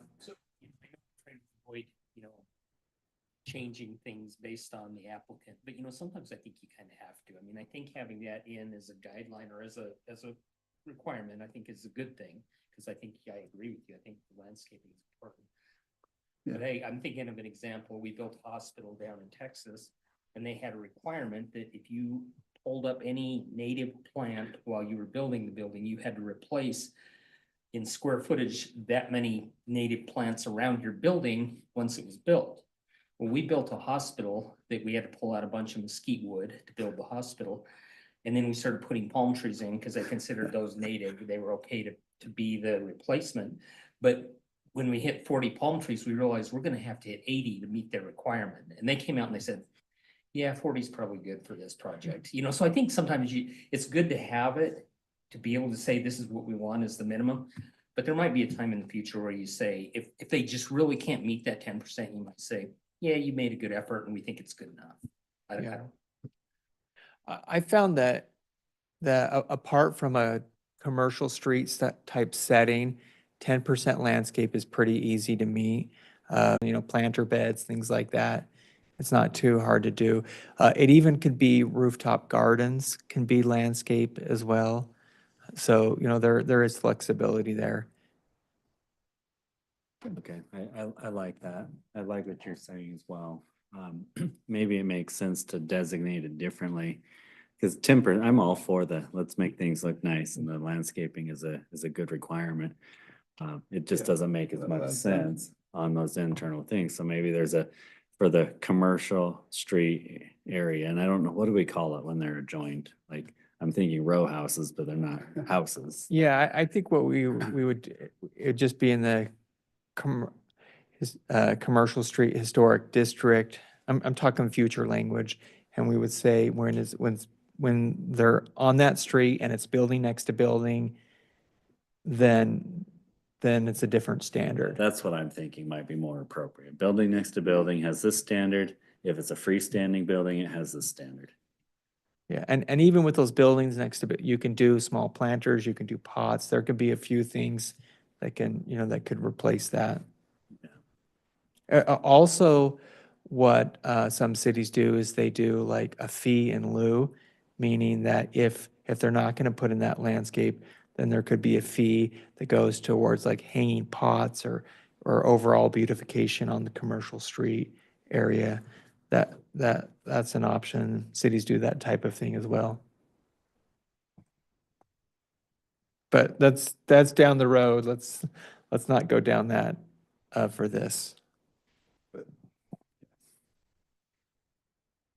All right, keep going. Okay. All right. So one last section on parking. So Ray, this is what you talked about last time is the idea on a mixed use building is that you have shared parking. Let's say there's an office use. People are there during the day doing office jobs, but then they leave at night. And then some of those stalls could be used for residential, staying overnight, or evening retail. So the idea is that you get more out of the property by sharing parking stalls. And so at the request last time, we changed this to be staff approval. And we're also just looking at the guest parking stalls. So city engineering and planning. Yeah, the residents would have designated parking. Residents have their stalls, and the commercial uses have their stalls, but the guest parking is in what can be shared. So city engineering and planning may approve shared parking in place of guest parking requirements based on the review of a parking study, land use parking requirements, and professional standards. The guest parking, I think, is 1 per every 3 units. And so that's what's in play in terms of sharing it. That's in the standard, it's not listed here. That's in the off-street parking Standards, but it's Correct. not listed here in this part, Correct. as far as how many required per unit, okay? Yeah, and this section is from the parking. Is that a conservative number, or is that a pretty aggressive number? What part? The two, what did you say it was? The one Two? per three? 1 per 3, yeah. That's an aggressive guest parking number. Okay, so most cities would have, there'd be more than that. It'd be 1 per 4, 1 per 5. 1 per 3 is on the high end. Some even 1 per 10. So we're erring on the side of more parking. Yes, we are, and that's how it's been. However, this allows that to be a shared number. They'll just have to, and the burden of proof is on the applicant. It's their job to do a little study, come back and say, we think this will work. Okay. And then the last item, it also is a parking item, is guest parking may include street parking directly in front of the building. I mean, these are a guest parking or a commercial parking. That's something, you pull in front of the building, it's on the street, you're in and out, this is not your overnight parking. And we just added, the only additional language is the stall needs to be painted if it's not already, and that would be on the developer. So it might be worth just talking through that a little bit more. Right now, and this came up maybe, I don't know, a year ago or so, where there was one of the businesses on Commercial Street wanted to have designated parking for that business, I think, if I remember right. And we basically said, no, the parking is shared across all businesses, and you might have to walk a little bit farther, but how does this play in with that concept? Yeah, what this means is that in terms of their parking numbers to get approval, they could just look at the street parking, not for the That 1 full-time and 3 residential. That 1 and 3 ratio, and they could include the street parking. Yes. in that. Yeah, you're not going to get very many stalls, but it is actual parking, it is used. And so it's just it's more of a holistic view on parking. Yes. One discussion last time as we looked at that, and we went back and looked at the map, most of the areas will not have street parking on them. The street's not wide enough. And whether it has parking or not, that's up to the street width and all this. This doesn't automatically give it to them, but if it is wide enough to have on-street parking, then Then they can count it. then they can count it. All right.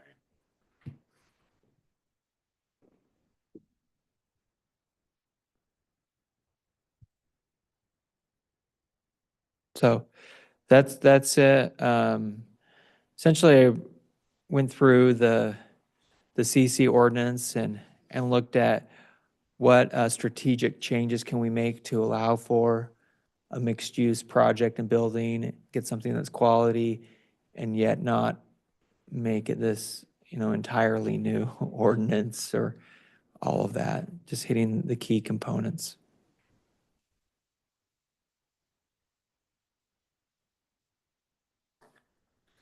Okay, thank you, Jake, for taking us through that. So before, originally the idea was that we would take action, make a recommendation on this. We've gone through this. We've had a couple of thoughts. One of the ones that I was thinking of is still the building to building versus freestanding building distinction in some of the language. I'm curious, Ray, where you're at. You opened this segment with not having enough time to review. I'm weird and different, and strange than all of you. It takes me time with a paper copy to read through it and analyze it. It takes me more time to analyze it than just 20 minutes before the meeting. So at this point, even though it may be correct, I can't vote for it. I need more time to take a paper copy and read through the changes and look at some other conflicts that may be that we haven't thought about yet. But I'm perfectly fine if everybody else wants to pass it. I'm okay to be lone man out. That doesn't bother me at all. It really doesn't. Yeah, well, recommendation. To the city council. Right. Okay, thank you. Other thoughts from commissioners?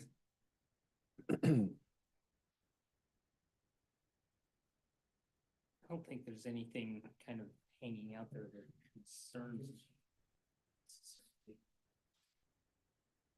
think it makes sense. Yeah, I'm kind of the same strain there. I was copied on it originally, so I did read through it ahead of time. And, my two concerns I've raised, and it's still just that language of, You want to look at that? What part is that? um, I mean, partly what I'd like to do is not, if it makes sense to make the recommendation tonight, I'm comfortable making the recommendation tonight, but I want to send whatever recommendation that is to the city council that's clean and not, well, do A, B, C, and D, and then we don't see it again and it goes in front of the city council. I'd rather it be clean, but I also don't want to stretch this along 6 months. I want to, I like the idea that we're changing the ordinances, we're making positive improvements, and let's make things happen and not drag it along. So I'm kind of trying to balance that. Okay.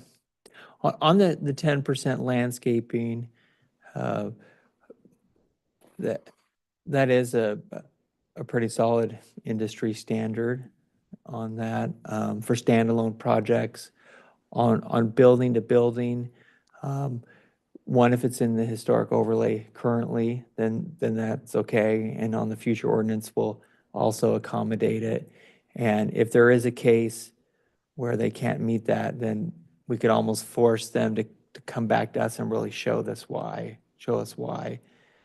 By removing that requirement, we may just end up with a lot of, extra asphalt or concrete or certain things like that. So we would maybe want to, if we are going to reduce that 10% number, like, for example, right now, manufacturing doesn't require any landscape other than an 8-foot wide buffer at the beginning. And some of the manufacturing, the buildings that we're seeing in the manufacturing are all asphalt and building and just, impervious hardscape areas. So that is what we're seeing. Mr. London. Speaking for the city council, I'm not really comfortable taking action without the planning commission having an opportunity to vet it, to Ray's point. Ray, I know, mentioned he hadn't really had a chance to look at it. So I'm not really comfortable as a city council member without you gentlemen and ladies having an opportunity to vet it. Thank you.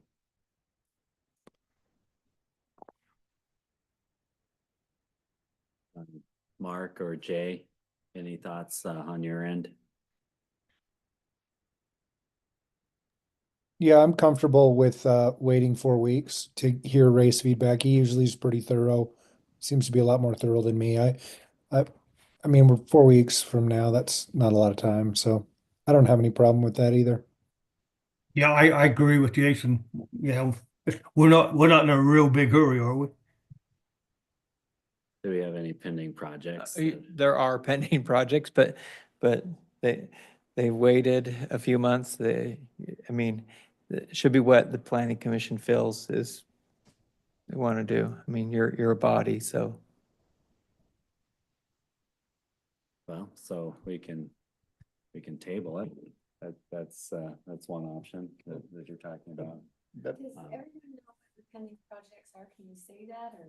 Well, we don't have an application. They've just had talks with the city. They are, the one project is similar to what the kind of photos that we've shown in terms of their renderings. Kind of this kind of stuff is what I would say, this kind of thing. I don't know if I have any more photos in here. And it is the best developer in the state actually on doing this kind of project. So. And we're not gonna lose that opportunity. I mean, I don't know that that's even. That's the basis for doing I this. don't think any developer would walk away from a couple months. They're used to time. I'm just trying to understand what the impact might be. Yeah, Um, yeah. because that being said, then I'm more inclined to take the direction that Ray was indicating up front, and some of the other commissioners have already shared. And let's take the homework assignment to not just let Ray spend the next 4 weeks going through this, but we all take a closer look and make sure it's what we want, so we come back next month and can do exactly what Tony suggested, and let's vet this and then send whatever recommendation to the city council that they can feel good about. Jake, are there any other pieces that you see we ought to be including as we're going, or is this total for now? Is there anything else you would want to include in this piece? No, I went through the whole CC and the parking So you're good to, with what to you've got? see what was missing. Yeah. And like I said before, this is a strategic move now, and then we know that a bigger kind of overhaul ordinance will come in the future. But this hits all the main, and it's just to allow and add that mixed use component to our planning tools. So that's the main purpose of this fix, is just to add mixed use. Yeah, previously, apart from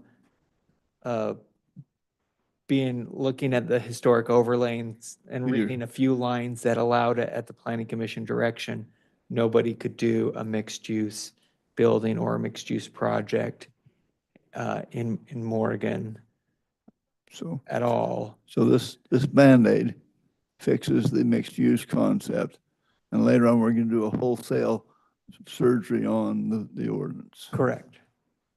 Correct. And I just want to clarify an earlier comment of mine.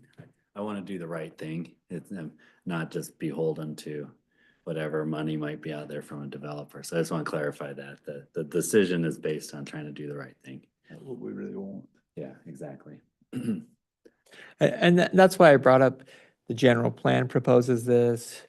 This is something the city's been talking about for years, long preceding me. And also in our current downtown planning efforts, our surveys from the public all support this.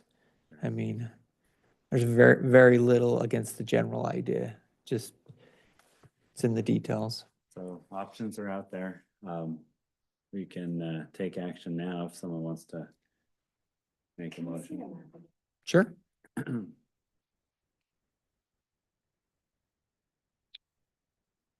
So it's the area in yellow. All the yellow. Well. I- Yeah, that's an option too. This all contingent upon if and when somebody decides they want to sell, or if and when a developer comes in and wants to buy it. This stuff, this may never happen, or pieces may happen 20 years from now, or two more people may happen 50 years from now.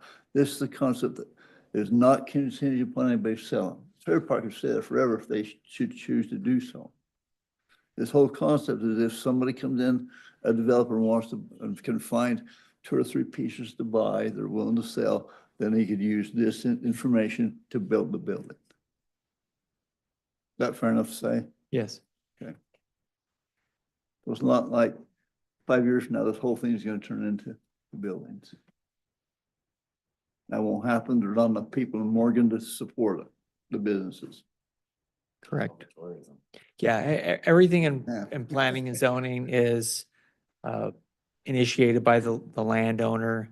What do they want to do? You know, this is just the tools that allow them to do So what we're things. saying is that if a developer came in and found 3 of those pieces of property that someone wanted to sell, willing to sell them to a person, then he could build to these standards we're changing to around our current standards. That's kind of what we're talking about.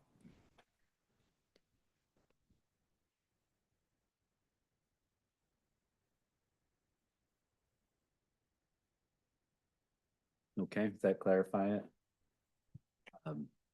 Let's take some action then. Oh, Mr. Chair, before we get into an action. As far as notes that I've been taking, was there any changes that were talked about? I couldn't find any changes you wanted to do this, that you just want more time to review what's presented, or are we making some changes So there were to two this? changes. I had.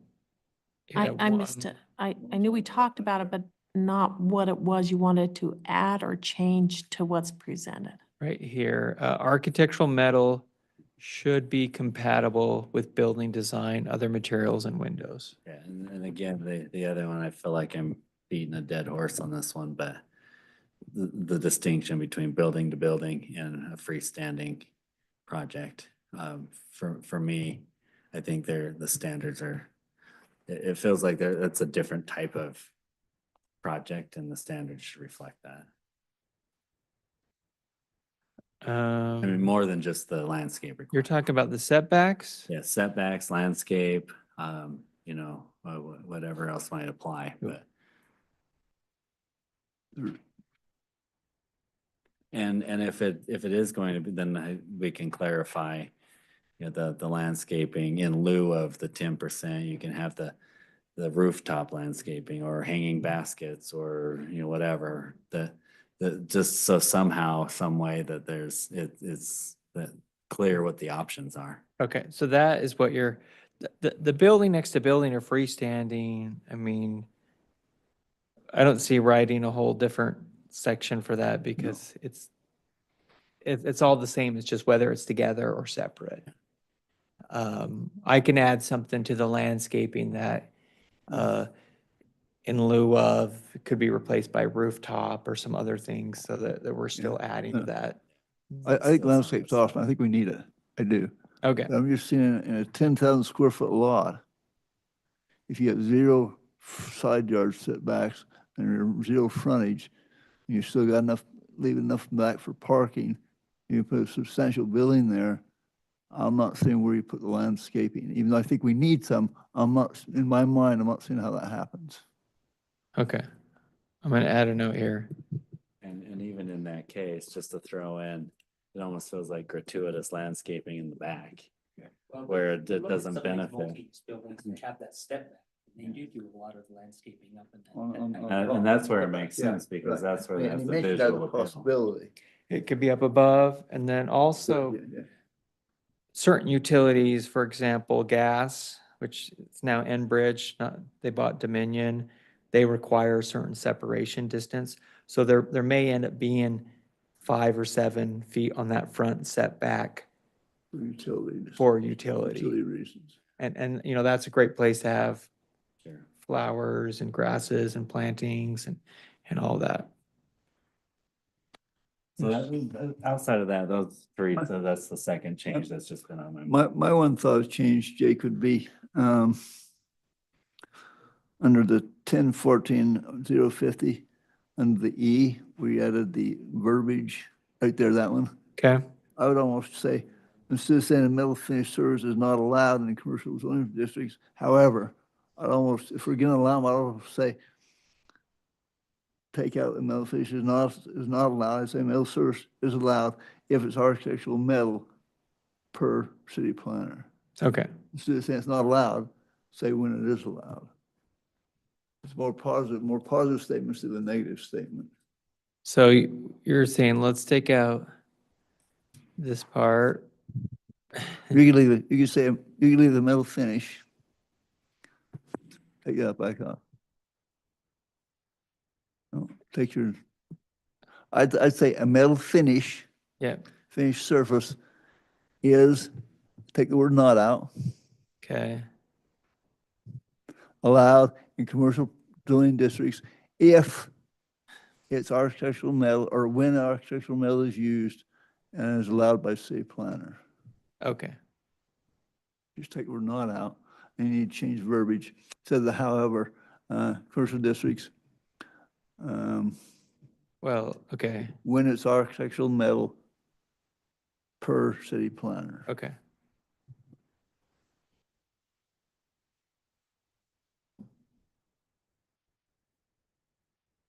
Metal finished surface is allowed in commercial zoning districts. If when architectural metal is used per city planner. Okay.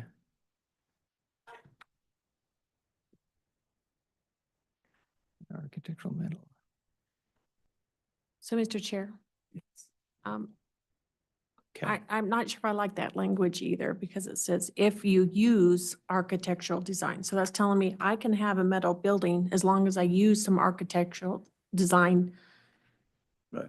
as well. So does that mean that I can have a metal building? I can have a metal building as long as I maybe put some design on the front that's metal? Because that's what you've now changed it to. I'll allow you to have a metal building as long as you have architectural elements. Well, now I can have a whole metal building with maybe a parapet that's architectural. So in the So it could be, you could It's a good interpret it that call way. out. It's Yeah, a good yeah. call out. And I guess the Yeah. question, the definition of architectural metal, we're not saying that you can have a metal building with architectural elements. We're saying it's architectural metal. Can be applied to the structure. So. I mean, So, maybe so just the whole clarify. purpose of not having metal buildings was in there is so that the whole building is not metal. So, so I think the language it says right now is you can't have a metal building, but you can have architectural metal as a design element. And that is, I think, what we're trying to get here is, I don't think if changing what Ray has indicated is like metal buildings are allowed if you add architectural design. Now you're allowing a whole metal building. That's just my interpretation if I was reading that Yeah, it's a from good staff. read.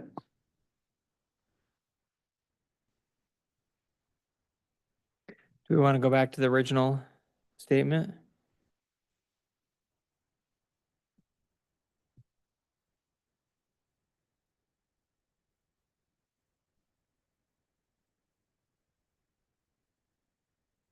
It could say a metal finished surface is allowed in commercial zoning districts only using architectural metal per city planning. I still think you need the C definitions piece, so. Oh, that- okay. So that Well, we're well- referencing well, that well- architectural metal means this. Yeah, okay, It's not up to interpretation. sure. Well, because it's capitalized, that means it is a definition and it does have teeth to it. But I'm good bringing the definitions back there. I appreciate Teresa's point of view. We don't want to have just a flat metal building there. But I'm not sure that verbiage says you can't have, that you can have a metal building. Is that somewhere else in the code, Teresa, or did they pull it from this one sentence? I'm not sure. I think this is the one location where that is. It's elsewhere in the code, you can't have a strictly total metal building. I don't think this one sentence says that. But anyway, however you want to do it. Leave it the way it is if you want. I'm just thinking as far as in the past when we've had to deal with metal buildings. I guess my thinking would be is it clear and does it meet the intent? Right. As long as it does that, I think then the language is fine. And I agree with you. I was just devil's advocate that could it be interpreted wrong? Well, I mean, but I'm kind of talking the original language. If it, even if it might sound negative, if it's clear and it meets the Okay, yeah. intent. Maybe leave it there. Okay. Okay, we're gonna leave it as is. Yep, I'm fine. Okay. Sorry for that detour. No, it's, I think these are good discussions. So again, so Teresa, those two, almost three things Okay. that we're thinking of, in addition to just a little bit more due diligence. So it does kind of, I mean, we could hear a motion, one of you could make a motion to recommend this to the city council, with those changes. Or, we can table it and do more due diligence. So there are those options and we can vote on it and see where people stand. But we can, or anything else you want to bring up, but Well, I had a chance to review it. However, I would like to give Ray a chance to review it. Somehow I like the idea of being able to vote unanimously if we could. yeah. So I'm fine waiting. Well, and I'm hearing that from several of you. So if that's where we want to go, then let's make a motion and vote on it. I'll make a motion to table this until next month. Okay. Is there a second?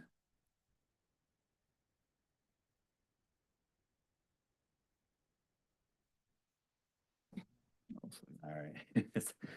I was getting nervous, right? This is the, let's discuss this before voting, because the original thinking was that, you know, we'd make a positive or negative recommendation to city council or more revisions or what have you. So this is a departure, which is fine. Let's make sure we do it the right way. And I support that. I just want to make sure we have a chance to discuss anything else before we vote.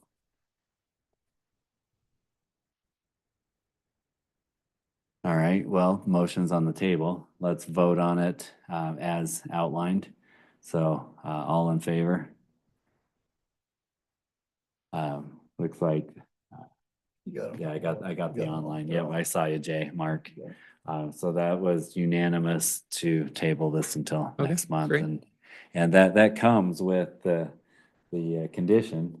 It wasn't part of the motion, but I'm saying let's all do our due diligence and spend some more time with this and come back so that we can close this out and you know, get the process moving, but in the right way. And then 4 more weeks should give the time to do that.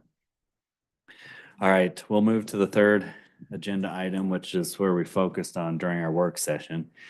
And we had a lot of good discussion on that. Then where we left it is maybe giving some guidance to Jake, city planning, and on where, you know, where to go from here. So if you want to just maybe clarify what it is you're specifically I think the seeking. question is, And before we do that, just for the record, we're talking, this item number 3 is a discussion around the historical overlay zone and potentially extracting certain parcels from requirements like amending the sign ordinance within the historical overlay guidance. So that's what agenda item 3 is. and if anybody watching has additional questions, they could just go back and watch the work session. So I did see some agreements on removing the hotel piece from the historic overlay because it's not on Commercial Street, it's set back, and that would allow the pole sign. It doesn't change the nature of Commercial Street. The question is regarding the monument sign. Essentially, as we've seen, there's maybe 2 choices. One is, do we not make any changes to monument signs and in terms of the historic overlay zone and the CC zone for monument signs, and go the legal route of encouraging, well, and that'd be up to the city council, but they would enter into a legal agreement which would allow a monument sign to continue as is until buildings are built and something's, you know, replaced. And so it continues through a legal agreement.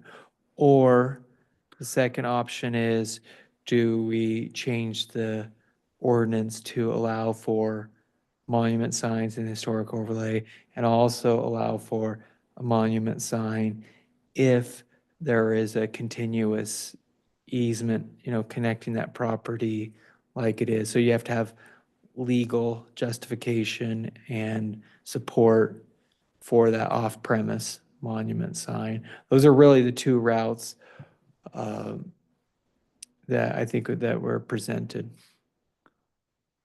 So for me, the easement thing feels wishy-washy. I don't know how that plays out. On the other hand, I don't necessarily understand where the history came from of disallowing monument signs to begin with.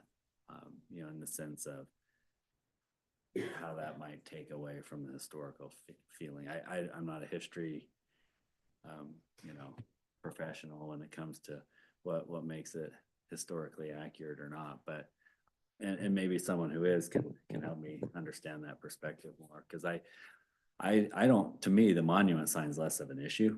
It's more on premise versus off premise. It's the issue. Thank you, Lee. What's that? The easement part helps because it's contractual and you know, it's a approved legal But- document that's recorded that says this Okay. is allowed. We don't own that property, but at the time, whoever did own that allowed us to put that sign out there. Isn't the easement, merely a utility easement? In this case, it's a utility easement for the sign. But the idea is that there is Okay. that you're not allowing that off premise without an easement. Well, I guess the question would be, so the new developer comes in, buys that parcel, there's that easement on it, and they have to develop their property with allowing that monument sign be where it's at. That's true. That is a burden, but they'll do that proof ahead of time and they'll know that they're going into that. But you're right, that is it could be a difficulty that you're inheriting when you buy a property. You're having an encumbrance that you have to work around. Yeah, and that happens, unfortunately, it happens all the time with billboards. You know, that's why you see the ugliest, weirdest billboards of all places. And that's partially why the city hasn't allowed the off-premise, I would guess, is because they do create conflicts later on. Okay. You're gonna say something. If the easement is there and makes the legal sign, I'm confused on why we'd make them take it down when the use changes, the easement will still be there. That part I'm not quite wrapping my mind around. If it's legal now and the easement makes it legal, why would we make it a requirement to pull it down when the land develops? Oh, do you want me to answer Go for it. or is Gary? I can answer that question for you. The sign was put up illegally. It was never put up legally. And so the problem is you got an illegal sign that is in an easement that the two property owners may, through interpretation of the easement, say is allowed there. However, the city ordinance, even back when the sign was put up, did not allow that. Right. Not allow a Can monument. someone just record an easement that's basically allowing something that's illegal? Yes, How does that happen? that is a great question. Yes. And no, there's no, we don't know that. Okay, No, so we don't somehow know. it got recorded and Yeah. probably shouldn't have. But, Yeah. okay. And Mark, I saw your hand up. Go ahead. My question is, if they cannot have the monument sign, does that kill the deal? I mean, is he demanding that that monument sign be part of the deal? I mean, we're spending a lot of time talking about it, but if they don't have it, does he still proceed?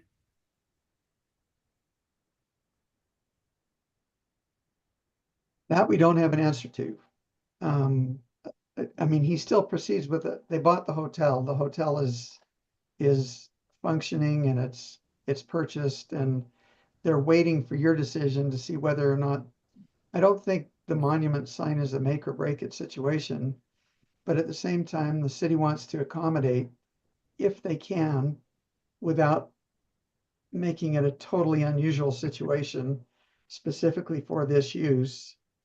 If we can come up with something that might be able to allow for an off-premise sign that makes sense to the planning commission, then we may be able to accommodate not only what the hotel wants, but what might be reasonable as far as putting a monument sign in detached or off premise. Okay, so it's really not a deal breaker. We're just trying to be accommodating if we can to meet what he really wants to do. Right. Yeah, okay. Yep. So what you're looking for is for us to, Most of it kicking around. yeah, to tell you, you know, what our consensus or majority recommendation is. And if there isn't one, we could proceed with the one part that we have and then just kind of wait and see on the other. Off-premise signs, you know, the negative is you have these signs and then future buildings come in, have to work around them or all that, and that's a pain difficulty. The other side, the positive side is, you know, there's plenty of projects where, you know, shopping areas and where you drive in and you'll see a sign that lists all the businesses there. And, you know, it tells you everybody's that's there, just like on buildings where you'll see those, which we do allow on a building terms that you can have a tenant sign that allows, you know, all your tenants in that building. And so there is that positive side. So there's pros and cons to off-premise signs. And then there is the historical part. And to me, it's not so much is a monument sign historical or not. I think there are examples of historical monument signs. The question is, do we want to have the buildings up on the street like the current ones and the sidewalk and just that frontage on commercial? And can that be achieved with monument signs or not? And I think it can be, but Here's kind of where I'm at, what I'm thinking. And then Ray, you can jump in as well. So the two issues, the first with the pole sign, I think, you know, at least in the work session, we sounded pretty agreeable to separating that out as, you know, from the historical district so that could move forward. Like that to me was a separate one. I think, you know, we can certainly continue to discuss that, but from a direction standpoint, I think moving forward that way.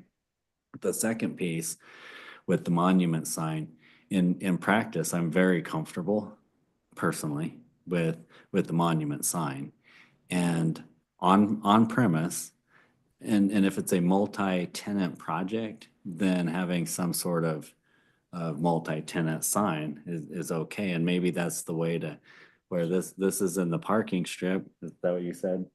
It's it could be on a side yard. The building's not gonna be right against the property line on a side yard. It's gotta be an offset. So it could be in the park strip or the side yard. But I in understand right out front, if you want the building to go right up the sidewalk, couldn't be in the front of a new building. But it could be on the side, the way I understand the side setbacks, you know, not street. And in a way, this is, to me, if I'm going to justify it on a principle, it's that this is a multi-tenant-esque project, just because you have you know, that hotel is essentially a flag lot behind the front, you know, buildings. And so you have to have some way to create some visibility there. And I understand that versus some of these other projects that are, you know, zero setbacks, they're on the street. You're not going to have a monument sign blocking pedestrian traffic. That just wouldn't make Right. sense. But in this case, if it's set back, then maybe we can allow that. And to me, like I said, I'm not the historical expert, but that doesn't compromise in my mind any historical feel of the neighborhood. But not open the door to allow just any off-premise sign for the sake of it. Just in those situations, a multi-tenant kind of situation. You can make an ordinance to specify. Yeah, that's kind of where well, I'm at. there could be a distance requirement, meaning that off-premise sign is within a distance. There also could be something that the owner of the property does have the right to have it removed, so they're not encumbered. You know, they want to do a bigger, nicer building. They got this pesky little sign that's kind of holding things back. So. Yeah, especially in the case where, you know, Ray was mentioning this too, it's just bizarre that you can legally record an easement that allows something that's illegal. Then that's just weird. And then we're gonna try and make a legal agreement with them on a illegal sign. No. We just Gary explained, has some comments. yeah, let me explain that to you. It would be, in our terms, in a legal term, it would be amortizing a sign out of existence. An illegal sign out of existence, giving them time to get rid of it, essentially is what it would be. You know, which happens, it does happen, and it is allowed under the law, but if you went the route of trying to change the ordinance, you would have to change two aspects of the ordinance. One is that the monument sign would still be in the historic area because we're not taking that easement out of the historic area. So we would have to come up with some regulations regarding monument signs in the historic district, which Jake has talked about. You know, we could come up with maybe some regulations for that. The second piece of it would be that the off-premise piece. When can you put up an off-premise sign? And we would have to come up with a formula for that. Planning Commission, you know, didn't just have,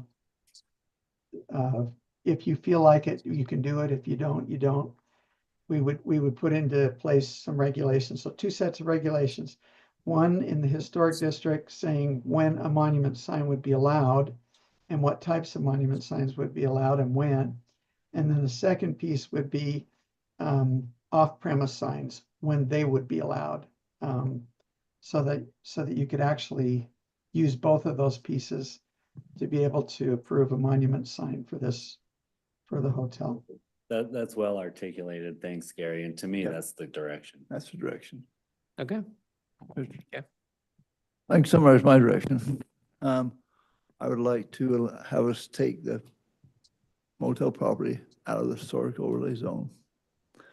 I would like the interest between staff and Gary to work on a way to allow, or zone change, to allow off-premise monument signs. I think that needs to stay out. It's a problem. I'd like to do it legally with a zone change if we need to. I'd like to look at our sign ordinance as far as off-premise signs goes and directional signs. I don't know, 10 years ago or so, we attempted to do that. And the planning commission at that point said, no, we're not doing it, period. Had a conversation, so it's died through the years. I'd like to resurrect that piece and have us look at potentially directional signs and or off-premise signs and put them legally into the code and allow that to stay. My next recommendation is I wouldn't be opposed to taking both those front properties out of the historical overlay zone as well. That'd be my recommendations. Okay. So Nate, I've got a question for Gary. Go ahead. Gary's first plan or plan number one was to do like we're suggesting. We take the hotel out of the historic overlay, but the question, Gary, is to maybe look towards an ordinance or an ordinance change or zoning or in doing that, would it make sense to still move forward with an agreement with the owner that says the sign's going to amortize? In other words, the city isn't willing to let the existing illegal sign just go on as is.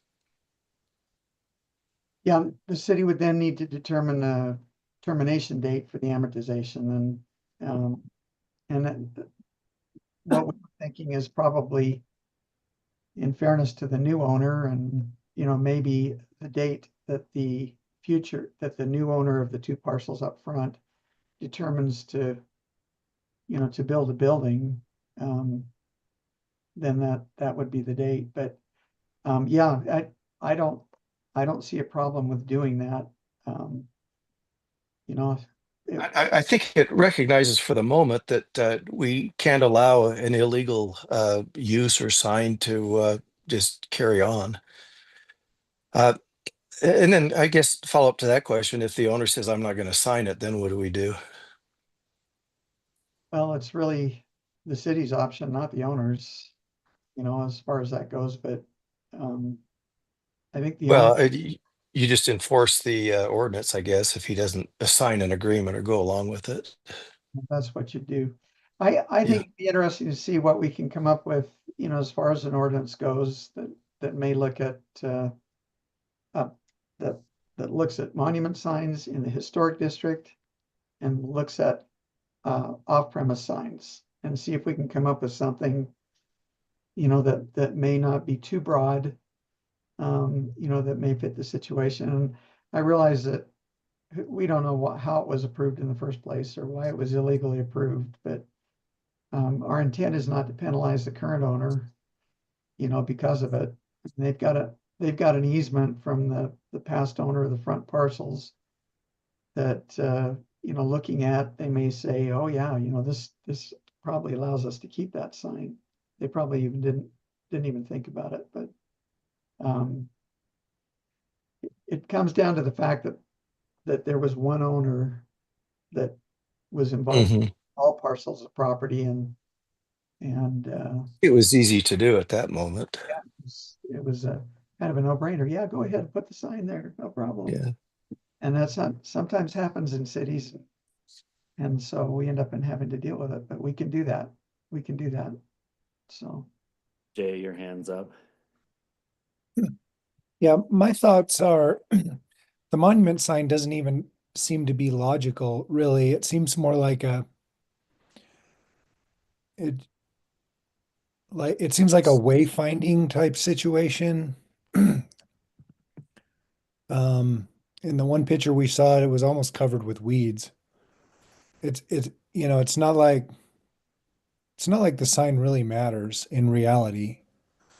If someone's looking to go to the hotel nowadays, I mean, we barely have a new ownership group and it's already on Google Maps. It's already So, I mean, just in a practical standpoint, the sign seems like the fact that we're wasting this much time on it. I'm glad it brings up a bigger issue, but the sign itself it seems ridiculous because it serves no purpose whatsoever other than maybe somebody's pleasure of, hey, our hotel is right there. Well, no kidding. So that's a fair point. It is a fair point, but they may want to actually replace it with the bigger monument sign. That was what their December application was, to replace it. And then the second point is these hotels have national branding and standards, books and that they follow and all that. And these kind of things are in them, even though people use Google Maps and. Well, I get it, but I love that you brought that up, Jay, because to me, it makes sense. The pole sign, you get a little advertising, you get some freeway visibility. People driving by can see that there's a Comfort Inn or whatever here. This is a Comfort Inn? Yeah, here in Morgan. That makes sense. But if you're actually planning to stay there, you'll find it. That monument sign is not gonna, stand in your way, whether it's there or not.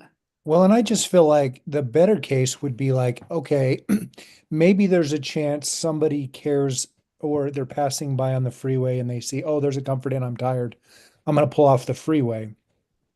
If I were them, I would rather care more about like the big pole sign and the height of that. And so how far away can somebody see me from the freeway? So there's a chance in heck that I may get one extra night stay on some random snowy night. Like, I would be much more concerned about the heights and dimensions of a pole sign than a monument sign. And so, like, if I were trying to negotiate something, I would be more interested in the pole sign and the heights and things like that than just a little sidewalk sign. But I understand what you're saying, and I appreciate the point about the brand and the standards, but to me, it just seems like you've got an illegal sign there.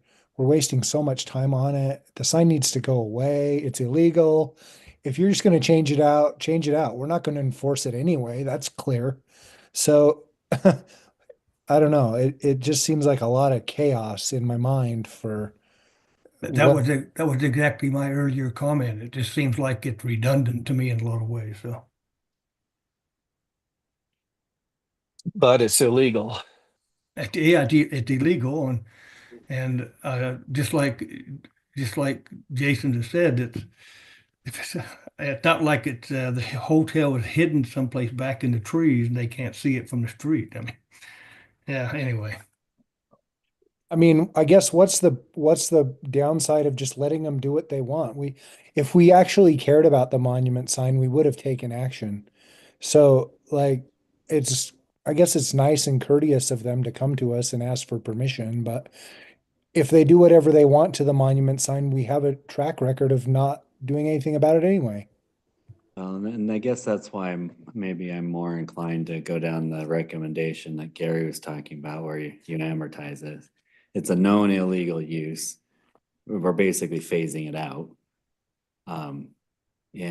So yeah, go ahead and change it for now for your branding purposes, but just know that there's a short shelf life on that. And Yeah. it could be 1, 2, 3 years and that thing's gone anyway. Yep, I agree. Yeah. I mean, that also gives you time that when the new owners come, there's probably more discussion about monument signs, but we've got more time to discuss it too. You can research it. There's probably history. Jake gave some comments on other cities that have them in historical overlays. We can get information on that, but we buy some time and recognize that it's illegal. The owner knows that it's illegal and that ultimately it can't stay. So is that the recommendation now then? It's different than it was 20 minutes ago. Well, well, I don't want to speak for anyone else, but I like that, but I still also think where Gary outlined those points to begin with, that still needs to be looked at. One is off-premise signing generally. Now that's bigger than this topic of this, this issue with the hotel, but that needs to be addressed. It's something we should tackle.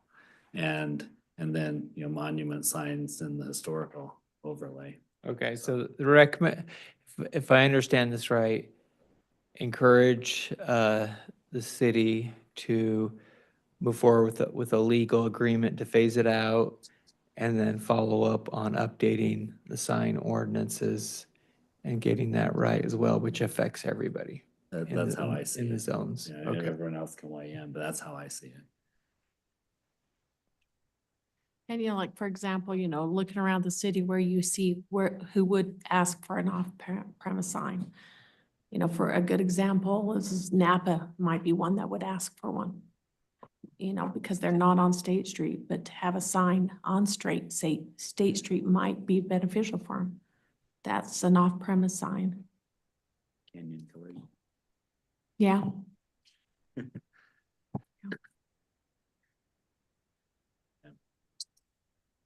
Sounds like there's a lot of downside to off-premise signs, what I've heard from the tone of those who've seen these over time.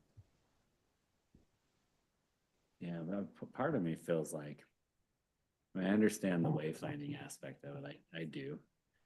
But, what do they say, Jay? The number one rule of real estate's location, location, location. I mean, if you want, that's if you buy on State Street, you've got the location. You buy off State Street, you missed out. It's not that people just can't find a Napa. They'll find it. You just don't need a sign on State Street that gets you there. That might be a firm stance, but part of me just feels like, that's the property you bought. That's the way it works. I don't know. So Okay, I the think direction the of answer to Jake was yes, right? Didn't hear that last comment, sorry. I think the answer to Jake was yes. Clear as Okay. mud. We got it. No, we are good. I know that's we went in circles, but maybe going through the minutes can get you some actions.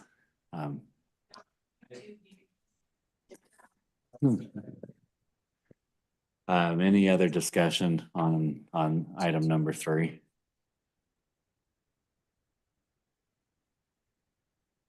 Anything you want to add? Okay, well, that does take us to the end of the agenda then. Anything else that just by way of information or comment should be brought up before we adjourn? Yeah, so we'll put a plug back in for the workshop next it'll be advertised on the 20th for the downtown. It would be encourage you to come to that. It'll be at 6 o'clock on the 12th of March here. It'll have maps. They'll have a demo, presentation. I'm looking at him because he's the one that's doing it all. Okay. I'm just there bringing treats. And then next, Treats, now we're coming. yeah, there'll be treats. We always bring treats. March 12th. March 12th at 6 PM here. We'll Here have, at the city building. In this room or? Yeah. Yes, in this room in the hallway. yeah. 'cause We'll do we'll a have- short presentation here and then we'll have posters in the hallway for discussion. Probably survey and And it's a public meeting. And the idea is to present what we've heard over the last year and as kind of a vision. Sure. So present it to the public as a vision, celebration, and then the next time you'll see it will be in the form of a downtown planning document. And what I'm looking at is, do we make it as an appendix to the general plan, which is probably a good idea, or is it a standalone document?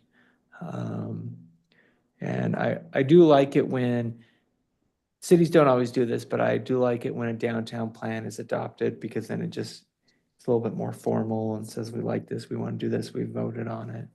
And so I think that'll be the direction we go for. Makes sense to me. Great. So March 12th. March 12th for that. And then on the next planning commission meeting, Ty Bailey will be doing a presentation, kind of wrap up the ordinance that you guys are been over, i.e. the signage, the caboose and some other things that money was used for. He's just gonna give you a recap on that. Perfect. Great. Tell your friends about March 20th, and you'll see a flyer in your email and also with your utility bill. You announce the land use seminar too, or no? You want to announce the land use seminar? Yeah, which one? There's a couple. Which one did I tell you about? Well, I think it's still on the 27th. There's the Utah Land Use Institute is having their spring conference in St. George, but it's also online. Gary probably knows more about that. You're on mute, Gary. I can't remember the date off the top of my head. I'll have to get more information to you. I know. I'll be down there.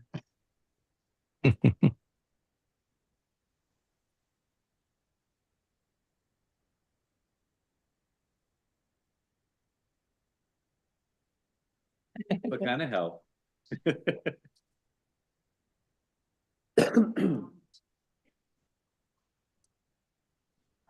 And then, the next one is in May. That will be, through the Utah Conference, which not on there, but it's May 10th and 11th. Gary, is that one it is? And it's in Logan. That's the Utah APA, American Planning Association Conference is in Logan on those dates, May 8th through the 10th. So a little bit closer and also a good opportunity. And there's always a session, like of a line, and I mean like a bunch of sessions for planning commissioners at the planning conference. But the one that's next month, I'll send a link to the website, but Yeah, and they are zoomed. The UIUI will be zoomed, so it's worth picking up those hours of credits for planning commissioners. You can take care of an hour real quickly without having to listen to me, so, or maybe, I don't know. All right, thank you. Are you a presenter, Gary? They're still putting together the agenda, but there's a high likelihood that I will be presenting, or at least on one of the panels or moderating one of the panels. I don't know. Well, there's the draw right there. You'll have a big turnout. We're in for a treat. And they just posted the agenda today, I believe, for the Utah Land Use of what sessions. It's I really enjoy this one that they do a recap of legislature. That's probably where Gary's gonna be stationed to be on the panel. It helps you with, it's a quick update in layman's terms, what actually happened. So it's kind of nice. It's called the keynote speaker. Yeah, yeah. There you go. Excellent. Now nobody will attend. If there's nothing else, then we will adjourn and meet again in March. Thank you, everyone. Thank you. Bye.